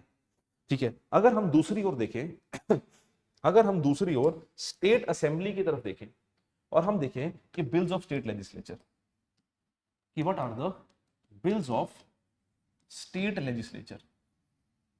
सो when we talk about the bills of the state legislature, तो bills of the state legislature में 3 तरह के बिल्स होते हैं स्टेट में। एक होता है मनी बिल, और एक होता है ordinary bill and financial bill. State में 2 तरह के बिल्स होते हैं, money bill and ordinary bill and financial bill, ठीक है। अब देखो सर, यहां पे गवर्नर की पावर के बारे में लिखा हुआ है। अगर हम बात करें स्टेट असेंबली के बिल्स को लेके, तो स्टेट असेंबली के लिए ना आपको 2 आर्टिकल्स याद करने हैं, क्योंकि अभी न्यूज में भी थे, हो सकता है आपको क्वेश्चन आ जाए, इसलिए हम इसको थोड़ा डिटेल में कर रहे हैं ताकि आपके न्यूज में था, आपको हो सकता है इस पर क्वेश्चन आए, तो ध्यान से समझना इस बात को। स्टेट लेजिस्लेटिव असेंबली या स्टेट लेजिस्लेचर के बिल्स के लिए 2 बिल्स के बारे में आपने पढ़ना है। एक है आर्टिकल 200, एक है आर्टिकल 201। एक है आर्टिकल 200, एक है आर्टिकल 201। आर्टिकल 200 जो होता है, this is basically the power of governor. Article 201 is the power of president with respect to the state bills. Article 200 is the power of governor. Article 201 is the power of the president with respect to the state bills.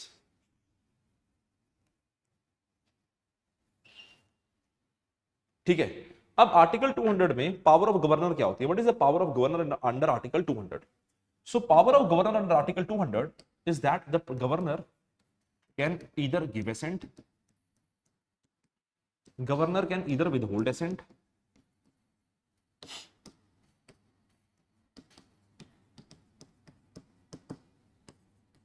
send back for reconsideration, send back for reconsideration, or reserve the bill for president.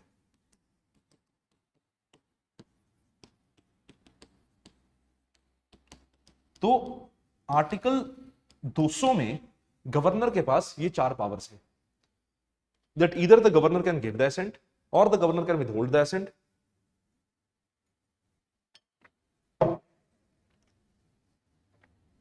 Governor can send back the bill for reconsideration or governor can reserve the bill for consideration of the president. तो governor के पास ये चार powers होती हैं इन the case of article 200. Article 201 में state bills के ऊपर president की पावर्स की बात कर रखी है. स्टेट बिल्स में प्रेसिडेंट की तीन पावर्स हैं. पहली, द प्रेसिडेंट गिव्स असेंट. दूसरा, द प्रेसिडेंट विदहोल्ड्स असेंट. ठीक है, पहला होता है द प्रेसिडेंट गिव्स असेंट, दूसरा प्रेसिडेंट विदहोल्ड्स असेंट, और तीसरा होता है the president can send back for reconsideration. तो ये तीन पावर्स हैं जो आर्टिकल 201 में प्रेसिडेंट के पास होती हैं.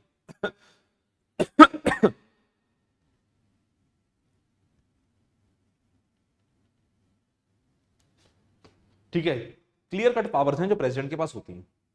तो गवर्नर और प्रेसिडेंट की पावर ये होती है. अब आप एक बात देखो, इस तरफ आओ. अब देखो, तो अगर तुम मनी बिल की बात करते हैं तो मनी बिल में गवर्नर कौन सी पावर नहीं होल्ड कर सकता? एक बात बताओ मेरे को आप. Which power out of these four the governor can not use in the case of money bill? So can the governor in the case of money bill send back the bill for reconsideration? तो कौन सी नहीं use करेगा? Third power. ठीक है ना? So the governor in the case of money bill can use these three powers. In the case of money bill, the governor can use these three powers. That the governor can give the assent, the governor can either withhold the assent, or the governor can send back the bill for, sorry, the governor can send the bill or reserve the bill for the president.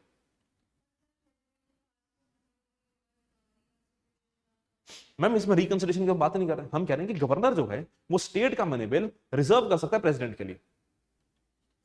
ठीक है ना? तो ये एक mechanism होता है. This is one kind of mechanism where the without even imposing any kind of emergency or interfering, the union can control the states. Union बोल देगा स्टेट को कि भैया मनी बिल भेज दो हमारे पास, तो गवर्नर भेज देगा. So this can be one kind of mechanism. So the governor can reserve the money bill for the consideration of the president. ठीक है, but can not send back the bill for reconsideration. So ये third power है, ये नहीं use कर सकता, बाकी तीनों पावर यूज कर सकता है. अब सपोज करो इस चीज का आप जवाब दो कि जो रिजर्व किया गया bill for consideration of president money bill president के पास आ गया. अब क्या प्रेसिडेंट तीनों पावर्स यूज कर सकता है या दो पावर्स यूज कर सकता है? दो, क्योंकि मनी बिल है तो उसमें भी president can not send back the bill for reconsideration. तो स्टेट के मनी बिल के लिए प्रेसिडेंट के पास दो पावर्स हो सकती हैं, that president can either give his assent और president can either withhold his assent. Clear हुआ मनी बिल का? हाँ या ना? ठीक है जी. तो अगर हम बात करें फर्दर, बात करें कि जो आपकी बाकी दोनों बचे हुए बिल्स हैं, उन दोनों बिल्स में गवर्नर चारों पावर्स यूज कर सकते हैं. उन बचे हुए दोनों बिल्स में गवर्नर चारों पावर यूज कर सकते हैं. Governor can either give his assent, withhold his assent, send back the bill for reconsideration, reserve the bill for the consideration of the president. Reserve the bill for the consideration of the president. ठीक है, अब देखो sir, अब ordinary bill और financial bill president के पास आ गए. President क्या कर सकते हैं स्टेट के ऑर्डिनरी और फाइनेंशियल बिल के साथ? Either give his assent, withhold his assent and send back the bill for reconsideration. ठीक है, अब गवर्नर ने अगर प्रेसिडेंट ने अगर बिल भेजा for back for reconsideration, if the governor has reserved the bill for the president and the president sends back the bill for reconsideration to the state legislative assembly, so what will happen कि state legislative assembly bill जाएगा. अब state assembly with modification and without modification उसको पास कर देती है. So now the bill will again go back to the president. So now if the state bill is sent back to the president, then president is still not bound to give assent. कि अगर state का bill president के पास वापस आता है ना, तो उस चीज में भी प्रेसिडेंट जो है he is not bound to give the assent. तो मतलब क्या है कि स्टेट की कोई इज्जत नहीं है राष्ट्रपति के सामने, राष्ट्रपति की मर्जी है। और राष्ट्रपति का मतलब क्या है? Union council of ministers. ठीक है, the meaning of the president basically means the union council of ministers.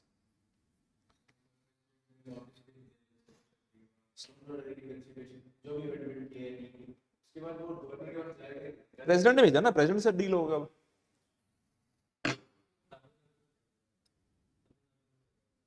Tamil Nadu में क्या हुआ था?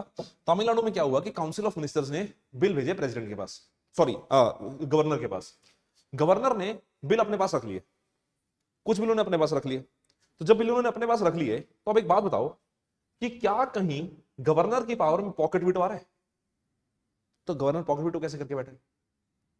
पहली बात। दूसरी बात क्या हुआ कि अगर गवर्नर ने बिल भेजा तो गवर्नर ने कुछ बिल वापस भेज दिए, अब स्टेट ने रिकंसिडर करके वापस भेज दिए। तो रिकंसिडर करने के बाद अगर गवर्नर को वापस भेजा जाए तो गवर्नर के पास क्या पावर है? Governor is bound to give the assent. State का बिल है ना, तो आपने वापस भेजा, तो जब गवर्नर ने स्टेट को वापस भेजा, स्टेट ने रिकंसिडर करके वापस भेज दिए। जब स्टेट ने रिकंसिडर करके वापस भेजे, तो इस समय के ऊपर भी जो गवर्नर है, if sent back governor is bound to give assent. तो अगर बिल आपके पास रिकंसिडर के वापस आया तो गवर्नर को असेंट देना है, गवर्नर ने फिर प्रेसिडेंट के रिजर्व कर दिए। तो सवाल ये उठा कि सर गवर्नर एक समय में दो पावर कैसे यूज कर सकता है? ये कौन बनेगा करोड़पति हो जाए कि 2 लाइफ यूज कर ली? आपके पास एक पावर है। तो तमिलनाडु के केस में ये हुआ, केरल में भी मुद्दा है, पंजाब का भी मुद्दा है। अब तमिलनाडु के बाद तो गवर्नर सुप्रीम कोर्ट ने क्लियर कट डायरेक्शन दे दिया, तो सबके मैटर खत्म हो गए। ठीक है, तो सुप्रीम कोर्ट ने क्या कहा? सुप्रीम कोर्ट ने कहा, यहां लिख लो, in the recent Tamil Nadu case, इसके नीचे लिखो, in the recent Tamil Nadu case Supreme court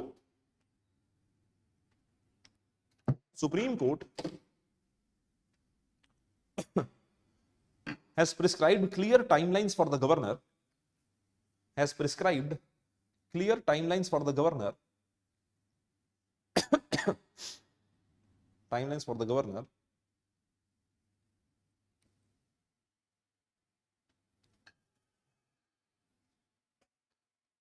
when dealing with the state bills that is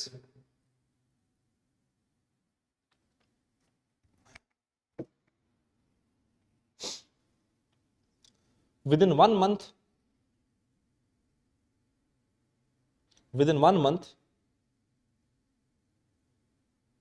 if withholding assent 1 month if withholding assent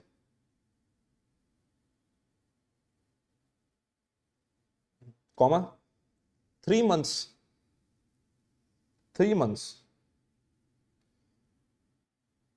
when doing against the state cabinet advice when going against the state cabinet advice going against the state cabinet advice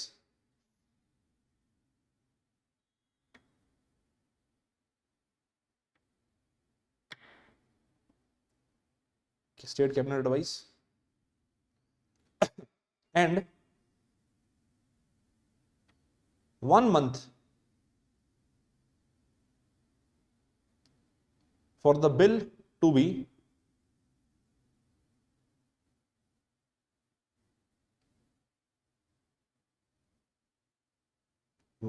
if the bill to be represented after reconsideration.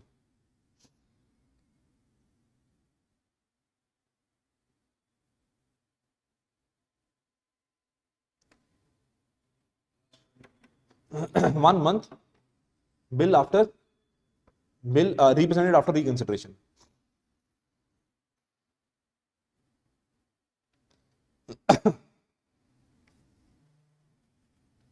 Next point, एक और point लिखो. The court held that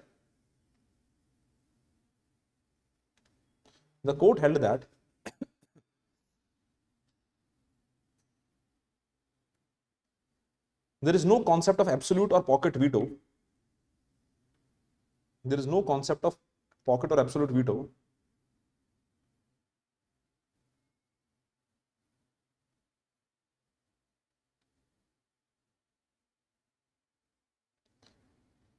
pocket veto, and the governor cannot hold the bill indefinitely. And the governor cannot hold the bill indefinitely.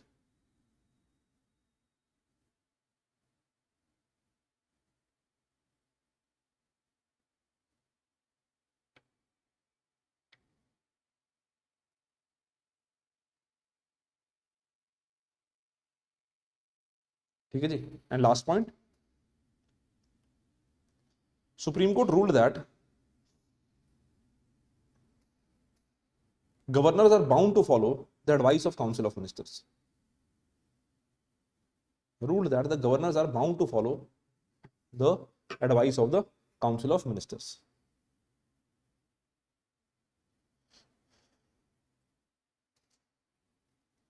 Advice of the Council of Ministers.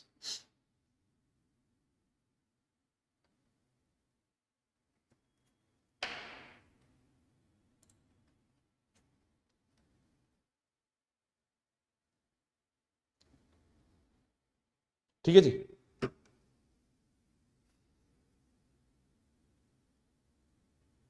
तो ये जो है, ये आपका तमिलनाडु के केस में रिसेंटली सुप्रीम कोर्ट की judgment आई.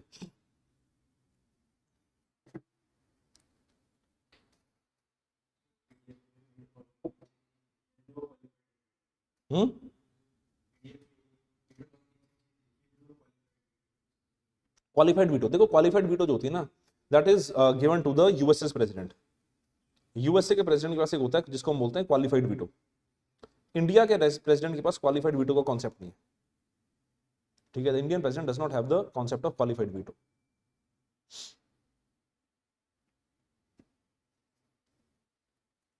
कि सपोज करो कि होता क्या है कि एक बिल पास हुआ, ठीक है, let us suppose simple majority से पास हुआ, प्रेसिडेंट ने वीटो पावर दे दी, प्रेसिडेंट बोला कि नहीं पास होगा, तो अब वो बिल लेजिस्लेचर जो है ना, वो अपनी हायर मेजॉरिटी के साथ प्रेसिडेंट की वीटो को ओवरटर्न कर सकते हैं.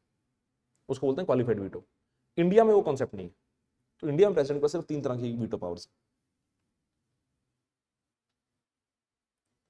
ठीक है, इंडिया में प्रेसिडेंट को सिर्फ 3 तरह की ही वीटो पावर्स है. Don't you think that there is misuse of powers being? Obviously बात है यार, तभी तो अगर मिसयूज ऑफ पावर ना होता तो ये जजमेंट ही क्यों आती? There is a misuse of power, that is the reason this judgment has been given.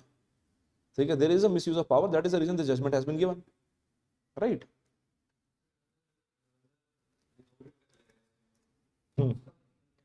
Rejection of the bill, कि बिल बनेगा ही नहीं, लॉ नहीं बनेगा, वो it will not be an act.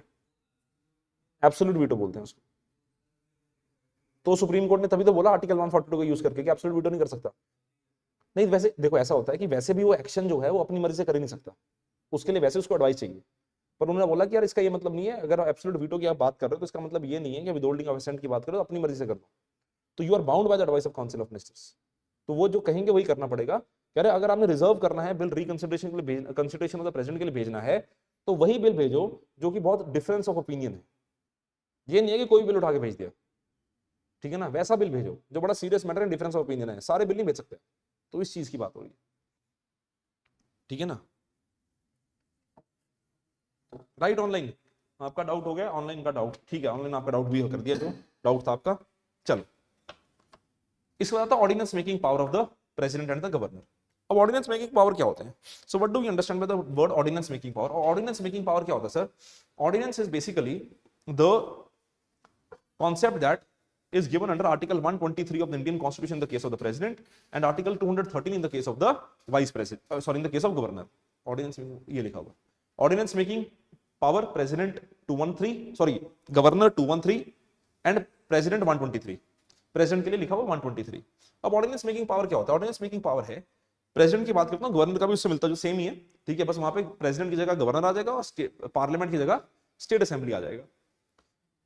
Article 123 कहता है कि when both the houses or either the house is not in session, when either of the house or both the houses are not in session and the president is satisfied that the condition has arisen that there is a requirement or a matter requires an urgent legislation, then the president can issue or promulgate ordinance. कि अगर president को लगता है कि यार बड़ा important matter है, इसके ऊपर तो ऑर्डिनेंस आना ही पड़ेगा, लाना ही पड़ेगा, लॉ बनाना ही पड़ेगा, तो उस चीज के लिए अगर प्रेसिडेंट ऑर्डिनेंस प्रोमलगेट करना चाहते हैं तो प्रेसिडेंट ऑर्डिनेंस प्रोमलगेट कर सकते हैं. देखो सिंपल सी बात है, एक बात बताओ, लॉ बनाने के लिए दोनों हाउसेस का एक साथ होना इंपॉर्टेंट है ना, कि एक हाउस से पास होकर दूसरे हाउस में जाएगा, वहां से फिर राष्ट्रपति के पास जाएगा, राष्ट्रपति साइन करेंगे, फिर लॉ बनेगा। यही होगा मैकेनिज्म। अब कॉन्स्टिट्यूशन कहता है कि सपोज करो कि एक हाउस या फिर दोनों हाउस सेशन में नहीं है, मैटर बड़ा इंपॉर्टेंट है, और प्रेसिडेंट को लगता है कि अर्जेंट लेजिस्लेशन की जरूरत है, तो प्रेसिडेंट जो है वो इस पे ऑर्डिनेंस प्रोमलगेट कर सकते हैं। The president can promulgate the ordinance. अब होता क्या है कि प्रेसिडेंट ने प्रोमलगेट कर दी ऑर्डिनेंस। अब जो प्रेसिडेंट ने ऑर्डिनेंस प्रोमलगेट किया, president has promulgated the ordinance, तो जो ऑर्डिनेंस प्रेसिडेंट ने प्रोमलगेट किया, अब ये जो ऑर्डिनेंस आएगा प्रेसिडेंट का, ये ऑर्डिनेंस किस चीज के बराबर माना जाएगा? This ordinance can be declared और shall be considered equal to law. ठीक है ना, क्योंकि पावर किसकी थी? पावर किसकी थी? पार्लियामेंट की। ठीक है, पार्लियामेंट हाउस में नहीं है, पार्लियामेंट सेशन में नहीं है, तो पार्लियामेंट जब सेशन में नहीं है तो प्रेसिडेंट ने उनकी रिप्लेसमेंट में ऑर्डिनेंस प्रोमलगेट कर दिया। तो मतलब क्या है कि अगर प्रेसिडेंट उनकी रिप्लेसमेंट में, जब वो सेशन नहीं है, ऑर्डिनेंस प्रोमलगेट कर रहे हैं, तो प्रेसिडेंट कौन से सब्जेक्ट्स के ऊपर ऑर्डिनेंस प्रोमलगेट कर सकते हैं? प्रेसिडेंट कौन से सब्जेक्ट्स के ऊपर ऑर्डिनेंस प्रोमलगेट कर सकते हैं? यूनियन सब्जेक्ट्स, स्टेट सब्जेक्ट्स, या concurrent subjects? Union and concurrent. ठीक है ना, क्यों? क्योंकि भैया वो लॉ ही तो है। आपको याद होगा, अगर आपको याद होगा तो मैंने आर्टिकल 13 हमने डिस्कस किया था। तो आर्टिकल 13 में हमने ये कहा था कि रूल लॉ क्या है। तो हमने आर्टिकल 13 में जब लॉ की बात की थी तो मैंने बताया था कि article 13, the definition of law under article 13 basically means कि any ordinance, rule, bylaw, notification, regulation और any law passed by the union और the state legislature can be considered as a law. ठीक है, तो उसकी definition में ordinance शब्द दिया हुआ था। That means ordinance is equal to law. Ordinance is a law. ठीक है, तो प्रेसिडेंट किसके बिहाफ पे लॉ पास कर रहे हैं?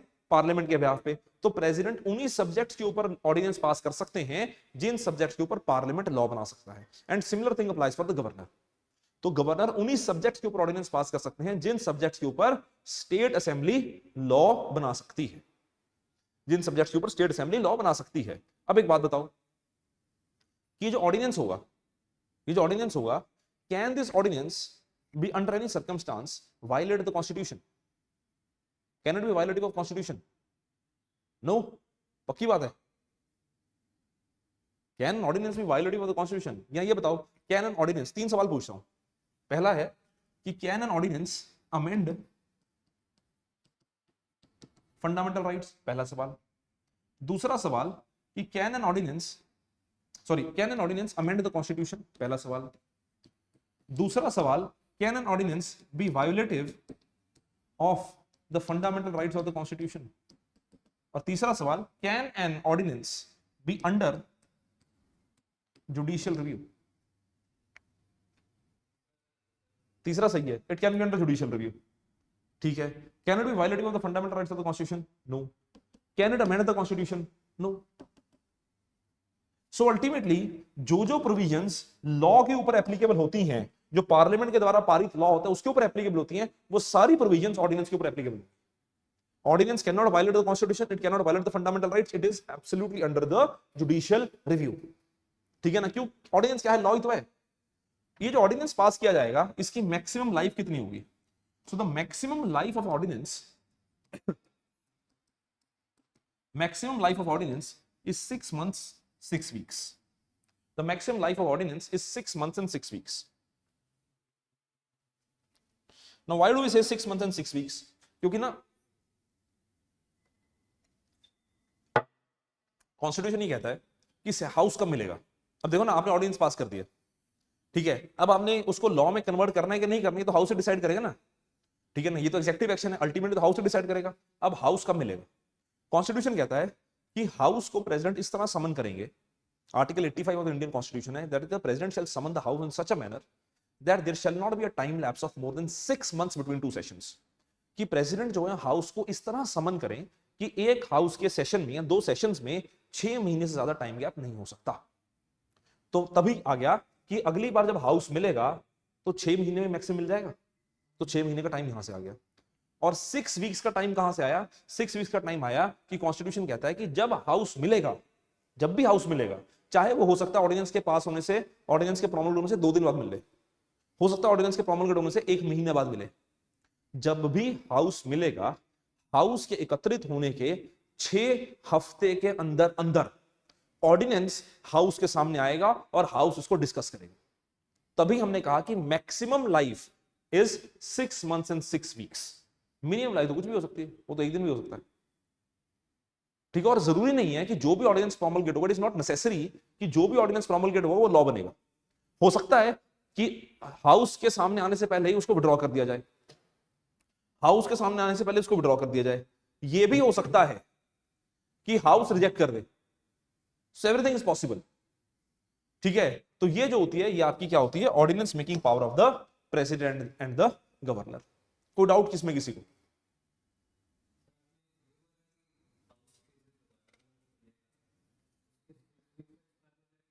उसके 6 वीक्स में डिस्कस करना ही पड़ेगा, उसको 6 वीक्स में डिस्कस करना ही पड़ेगा, मैक्सिमम 6 वीक्स में डिस्कस करना ही पड़ेगा, विद इन 6 वीक्स, ठीक है। उस 6 वीक्स आप क्रॉस नहीं कर सकते, तभी हमने कहा 6 months और 6 months and 6 weeks maximum time life, ठीक है।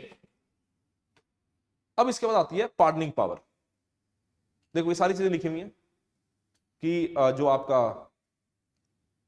कि when parliament reassembles both houses must approve to become an act expiry 6 weeks maximum 6 months 6 weeks, can issue ordinance only on the advice of council of ministers, ordinance cannot be issued to amend the constitution, ordinance making power of the president is co-extensive with the parliament but not parallel to it, ठीक है। अब आते हैं pardoning power के ऊपर। जब हम pardoning power की बात करते हैं, pardoning power of the president and the governor, तो pardoning power of the president is given under article 72 of the Indian constitution, the pardoning power of the president is given under article 72 of the Indian constitution, and the pardoning power of the governor is given under article 161 of the Indian constitution। it is given under article 161 of the Indian constitution।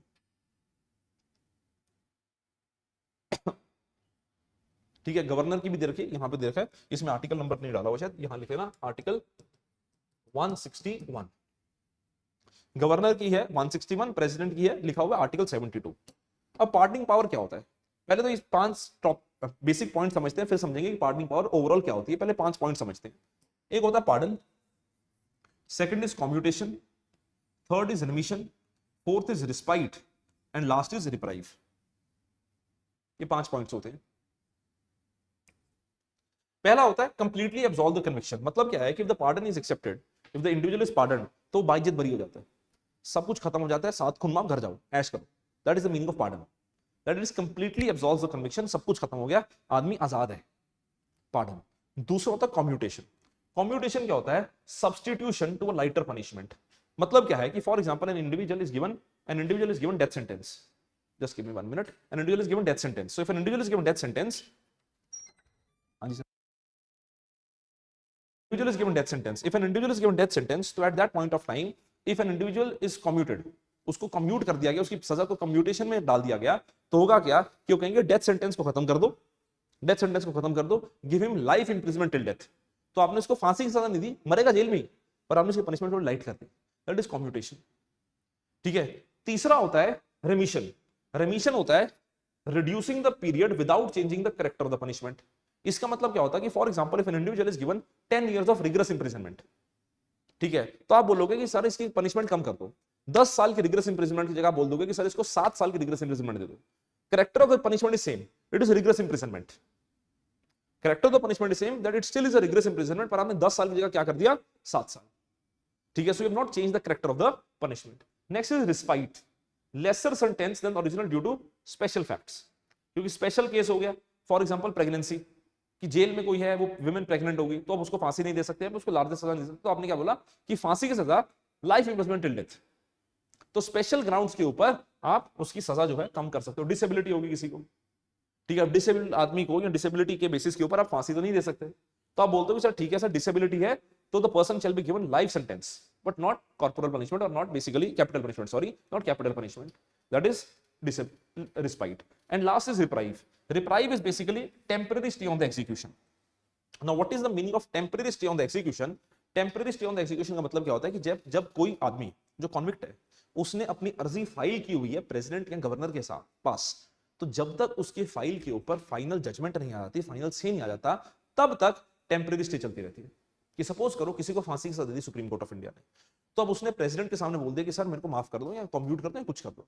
अब president ने फैसला नहीं दिया, अभी तक साल हो चुका है, 2 साल हो चुके हैं, 5 साल हो चुके हैं, जब तक प्रेसिडेंट या गवर्नर फैसला नहीं देते तब तक टेम्परेरी स्टे ही चलता जाएगा, तो उसको बोलते हैं रिप्राइव। ठीक है, these are the 5 important terms in the case of pardoning power. ठीक है, यही चीज गवर्नर के पास भी होती है, सेम चीज होती है। अब ध्यान से सुनना, 2-3 मेजर पॉइंट्स। पहली बात तो, जब हम पार्डनिंग पावर की बात करते हैं तो जो गवर्नर है उनके पास पार्डन करने के लिए जो भी लॉ जाते हैं वो उन्हीं चीजों में डिसीजन ले सकते हैं अगर कोई स्टेट लॉज के ऊपर एप्लीकेबल है। जैसे फॉर एग्जांपल महाराष्ट्र के गवर्नर है, महाराष्ट्र के गवर्नर कब फैसला लेंगे? अगर किसी आदमी को महाराष्ट्र स्टेट के द्वारा पास किए हुए लॉ के बेसिस के ऊपर सजा हुई है, तभी महाराष्ट्र के गवर्नर उसके ऊपर डिसीजन ले सकते हैं। ठीक है ना, नहीं तो वो डिसीजन नहीं ले सकते। तो गवर्नर की जो पावर है वो लिमिटेड होती है, उसकी टेरिटोरियल ज्यूरिसडिक्शन के अंदर सीमित होती है। प्रेसिडेंट की पावर तो बड़ी होती है। ठीक है, पहली चीज। दूसरी चीज, गवर्नर और प्रेसिडेंट की पावर में 2 बड़े इंपॉर्टेंट डिफरेंसेस होते हैं। पहला, इसके अलावा बड़े इंपॉर्टेंट 2 डिफरेंस होते हैं। एक पहला डिफरेंस होता है that the governor can not pardon death sentence. पहला इंपॉर्टेंट डिफरेंस होता है that the governor can not pardon death sentence. Governor death sentence को माफ नहीं कर सकता, प्रेसिडेंट कर सकते हैं। प्रेसिडेंट किसी भी डेथ सेंटेंस को माफ कर सकता है, गवर्नर नहीं कर सकता, पहली चीज। दूसरा, governor has no right in the case of armed tribunals. Armed tribunals का अगर कोई मैटर होता है तो भारत में आर्म्ड ट्रिब्यूनल्स के लिए सिर्फ एक ही आदमी है जिसके पास लोग जा सकते हैं, वो है भारत के राष्ट्रपति। ठीक है, आर्म्ड ट्रिब्यूनल्स में किसी और का कोई राइट नहीं है, ना ही सुप्रीम कोर्ट ऑफ इंडिया भी उसमें इंटरफेयर नहीं कर सकता। Only the president can, no one else can. ठीक है, तो वो पावर जो होती है वो गवर्नर के पास नहीं होती। तो अगर हम बात करें पार्डनिंग पावर की, तो पार्डनिंग पावर को आपने याद रखना है that pardoning power is an executive power, is not a judicial power, it is an executive power. So when we say it is an executive power, इसका मतलब क्या होता है कि पार्डन का प्रोसेस क्या होता है, what is the process of this. ये सपोज करो किसी आदमी को सजा हुई, उसने प्रेसिडेंट या गवर्नर के सामने, किसी के सामने फाइल पेश करी। अब वो फाइल पेश करने के बाद ना प्रेसिडेंट जो है वो अपने आप डिसीजन नहीं लेते, it is not a discretionary power of the president. या president does not sit as a court of open appeal, कि प्रेसिडेंट नहीं कहते कि कोर्ट डाल के बैठ जाते हैं, बताओ सर आओ वकील बुला लो, ऐसा कुछ नहीं करते प्रेसिडेंट। ना ही प्रेसिडेंट कोई रीजन देने के लिए बाध्य है कि सजा कम करी नहीं करी, प्रेसिडेंट कोई रीजन नहीं देंगे, प्रेसिडेंट की मर्जी है। ठीक है, प्रेसिडेंट को जरूरी नहीं है that the president shall follow the Bharatiya Nyaya Sanhita और Bharatiya Nyaya Sakshya Sanhita. President is not bound by anything. President can give the decision merely on the basis of natural justice और सोशल जस्टिस।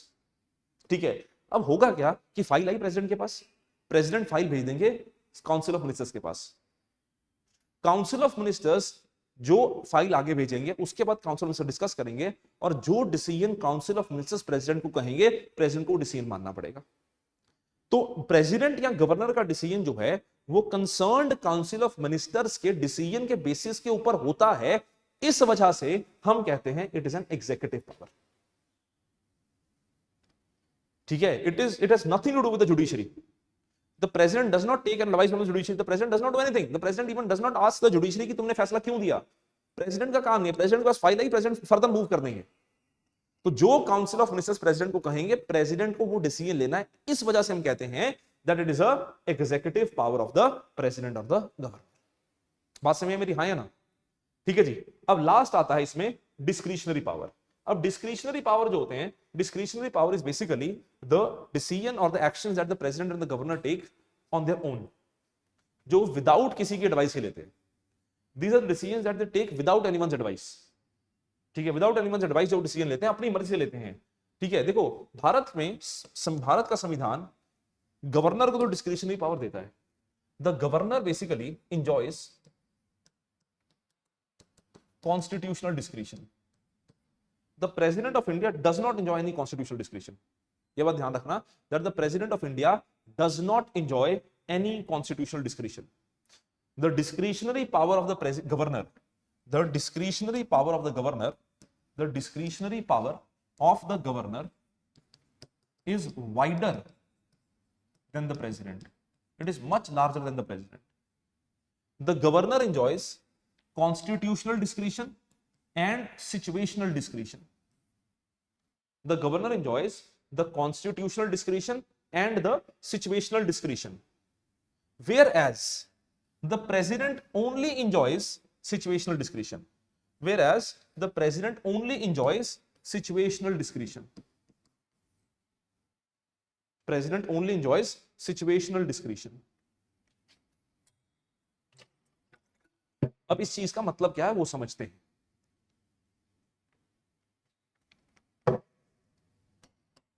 पहले हम प्रेसिडेंट सॉरी गवर्नर के डिस्क्रिशनरी पावर की बात करते हैं। Governor के डिस्क्रिशनरी पावर का मतलब क्या होता है कि गवर्नर अपनी मर्जी से फैसले लेते हैं without the aid and advice of the council of ministers. ठीक है, article 163 of the Indian constitution gives governor this gives the idea that the governor has a discretionary power. ठीक है, वो कैसे लिखा हुआ है वो मैं बताता हूं। आर्टिकल 163 में लिखा हुआ है कि द गवर्नर और there shall be council of ministers to aid and advice the governor until he has to work in his discretion. ठीक है, और हमें कैसे पता लगता है कि प्रेसिडेंट के पास ये पावर नहीं है? क्योंकि article 74 of the Indian constitution लिखता है that there shall be a council of ministers to aid and advice the president, full stop. उसको नहीं लिखा कि डिस्क्रिशन है, यहां लिख दिया कि there shall be a council of ministers to aid and advice the governor until he has to work in his discretion. तो हमें पता लग गया कि हाँ इसके पास कुछ एक्स्ट्रा पावर है, प्रेसिडेंट के पास नहीं है। तो गवर्नर की कॉन्स्टिट्यूशनल डिस्क्रिशंस क्या है? पहली गवर्नर की कॉन्स्टिट्यूशनल डिस्क्रिशन है reservation of bills for the president's consideration, जो हमने भी आर्टिकल 200 में देखा। तो स्टेट तो कहेगी ना सर प्रेसिडेंट के पास भेज दो, गवर्नर खुद भेजते हैं, पहला। दूसरा, प्रेसिडेंट रूल, हमने कल बात करी थी ना गवर्नर्स रिपोर्ट। तो उस गवर्नर्स रिपोर्ट में अगर गवर्नर बोलते हैं कि सर प्रेसिडेंट रूल लगा दो, तो प्रेसिडेंट वो किसके डिस्क्रिशन में काम कर रहे हैं? काउंसिल मिनिस्टर तो कहेंगे सर हमें घर भेज दो, ऐसा तो नहीं कहेगा ना काउंसिल मिनिस्टर, गवर्नर अपनी मर्जी से कहेंगे। तीसरा, administrator of the adjoining UT, जैसे पंजाब और चंडीगढ़ की बात है, तो जो पंजाब के गवर्नर हैं he is an administrator of Chandigarh. So when he is working as an administrator of Chandigarh, at that point of time, he is not bound by any advice of the Chief Minister, Council of Minister of Punjab. He is not even bound to consult them, क्योंकि वो administrator of UT एक independent position है। पंजाब का काम है तो वो CM के कहने पे होगा, काउंसिल मिनिस्टर के कहने पे होगा, चंडीगढ़ से लेकर उनका कोई लेने देना नहीं है। Administrator of adjoining duty. और चौथा, seeking information from the chief minister regarding administrative legislative policies, कि चीफ मिनिस्टर का ना देखो काम होता है कि चीफ मिनिस्टर गवर्नर को नोटिफाई करते जाएं या इन्फॉर्म रखें कि चल क्या रहा है, क्योंकि चीफ मिनिस्टर किसके नाम पे काम कर रहे हैं? गवर्नर के नाम पे। तो गवर्नर की पावर्स के बेसिस पे काम कर रहा है ना, और अगर आप गवर्नर को ही इन्फॉर्म ना रखो कि क्या काम कर रहे हो, तो गवर्नर पूछ सकता है कि भैया क्या काम करो बताओ मेरे को फटाफट। तो ये जो है ये गवर्नर की कॉन्स्टिट्यूशनल डिस्क्रिशन है। ठीक है, इसके अलावा गवर्नर की एक और कॉन्स्टिट्यूशनल डिस्क्रिशन होती है, वो ऐड कर लो यहां पे, that is allocating funds to schedule 6। तो जो शेड्यूल 6 है उसकी मैनेजमेंट जो है वो भी गवर्नर की कॉन्स्टिट्यूशनल डिस्क्रिशन है, वो भी जो है वो गवर्नर की कॉन्स्टिट्यूशनल डिस्क्रिशन है। ठीक है, और इसके अलावा गवर्नर कुछ सिचुएशनल डिस्क्रिशन एंजॉय करता है। वो सिचुएशनल डिस्क्रिशन वही है जो यहां पे प्रेसिडेंट की लिखी है, बस यहां पे क्या हो जाएगा, जहां प्रेसिडेंट की लिखी है ना वहां पे लिखा है ना कि पीएम एंड लोकसभा, वहां हो जाएगा CM and state assembly, CM and state assembly. अब वो देखते हैं कि डिस्क्रिशंस क्या हैं। Appointment of PM and the council of minister when no party wins majority. For example election हुए, इलेक्शन में जब भी लोकसभा के इलेक्शन होते हैं तो 50% ऑफ सीट्स लेनी पड़ती हैं, जो भी पार्टियां अलायंस इलेक्शन सरकार बनानी है। और सपोज करो किसी की 50% सीट्स नहीं आई, फिर क्या होगा? तो जब किसी की 50% सीट्स नहीं आई तो प्रेसिडेंट के पास पावर आ जाएगी, प्रेसिडेंट डिसाइड करेंगे कि किसको इनवाइट करना टू फॉर्म द गवर्नमेंट। ठीक है, ऐसा नहीं कि प्रेसिडेंट इनवाइट करते काम खत्म हो गया। तो जो भी काउंसिल ऑफ मिनिस्टर बनेंगे उनको हाउस में मेजॉरिटी प्रूव करनी पड़ेगी, पर किसको इनवाइट करना है ये प्रेसिडेंट की मर्जी।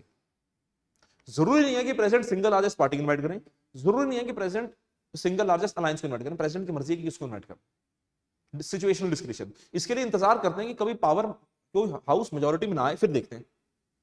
ठीक है, यही चीज गवर्नर के पास भी होती है, सेम चीज गवर्नर के पास भी होती है।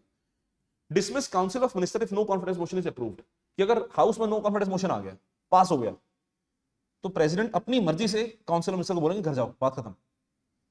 ठीक है, and last, dissolve Lok Sabha if council of ministers have lost majority, कि अगर council of minister have lost majority तो काउंसिल ऑफ मिनिस्टर तो गवर्नर प्रेसिडेंट को बोलेंगे ना सर हाउस खत्म कर दो। अब इसमें होता पता क्या है कि सपोज करो गवर्नर और प्रेसिडेंट के सामने सेम कंडीशन होती है कि अगर कोई council of minister if they lose the majority, तो गवर्नर या प्रेसिडेंट अपनी मर्जी से नहीं बोलते कि खत्म हो गया।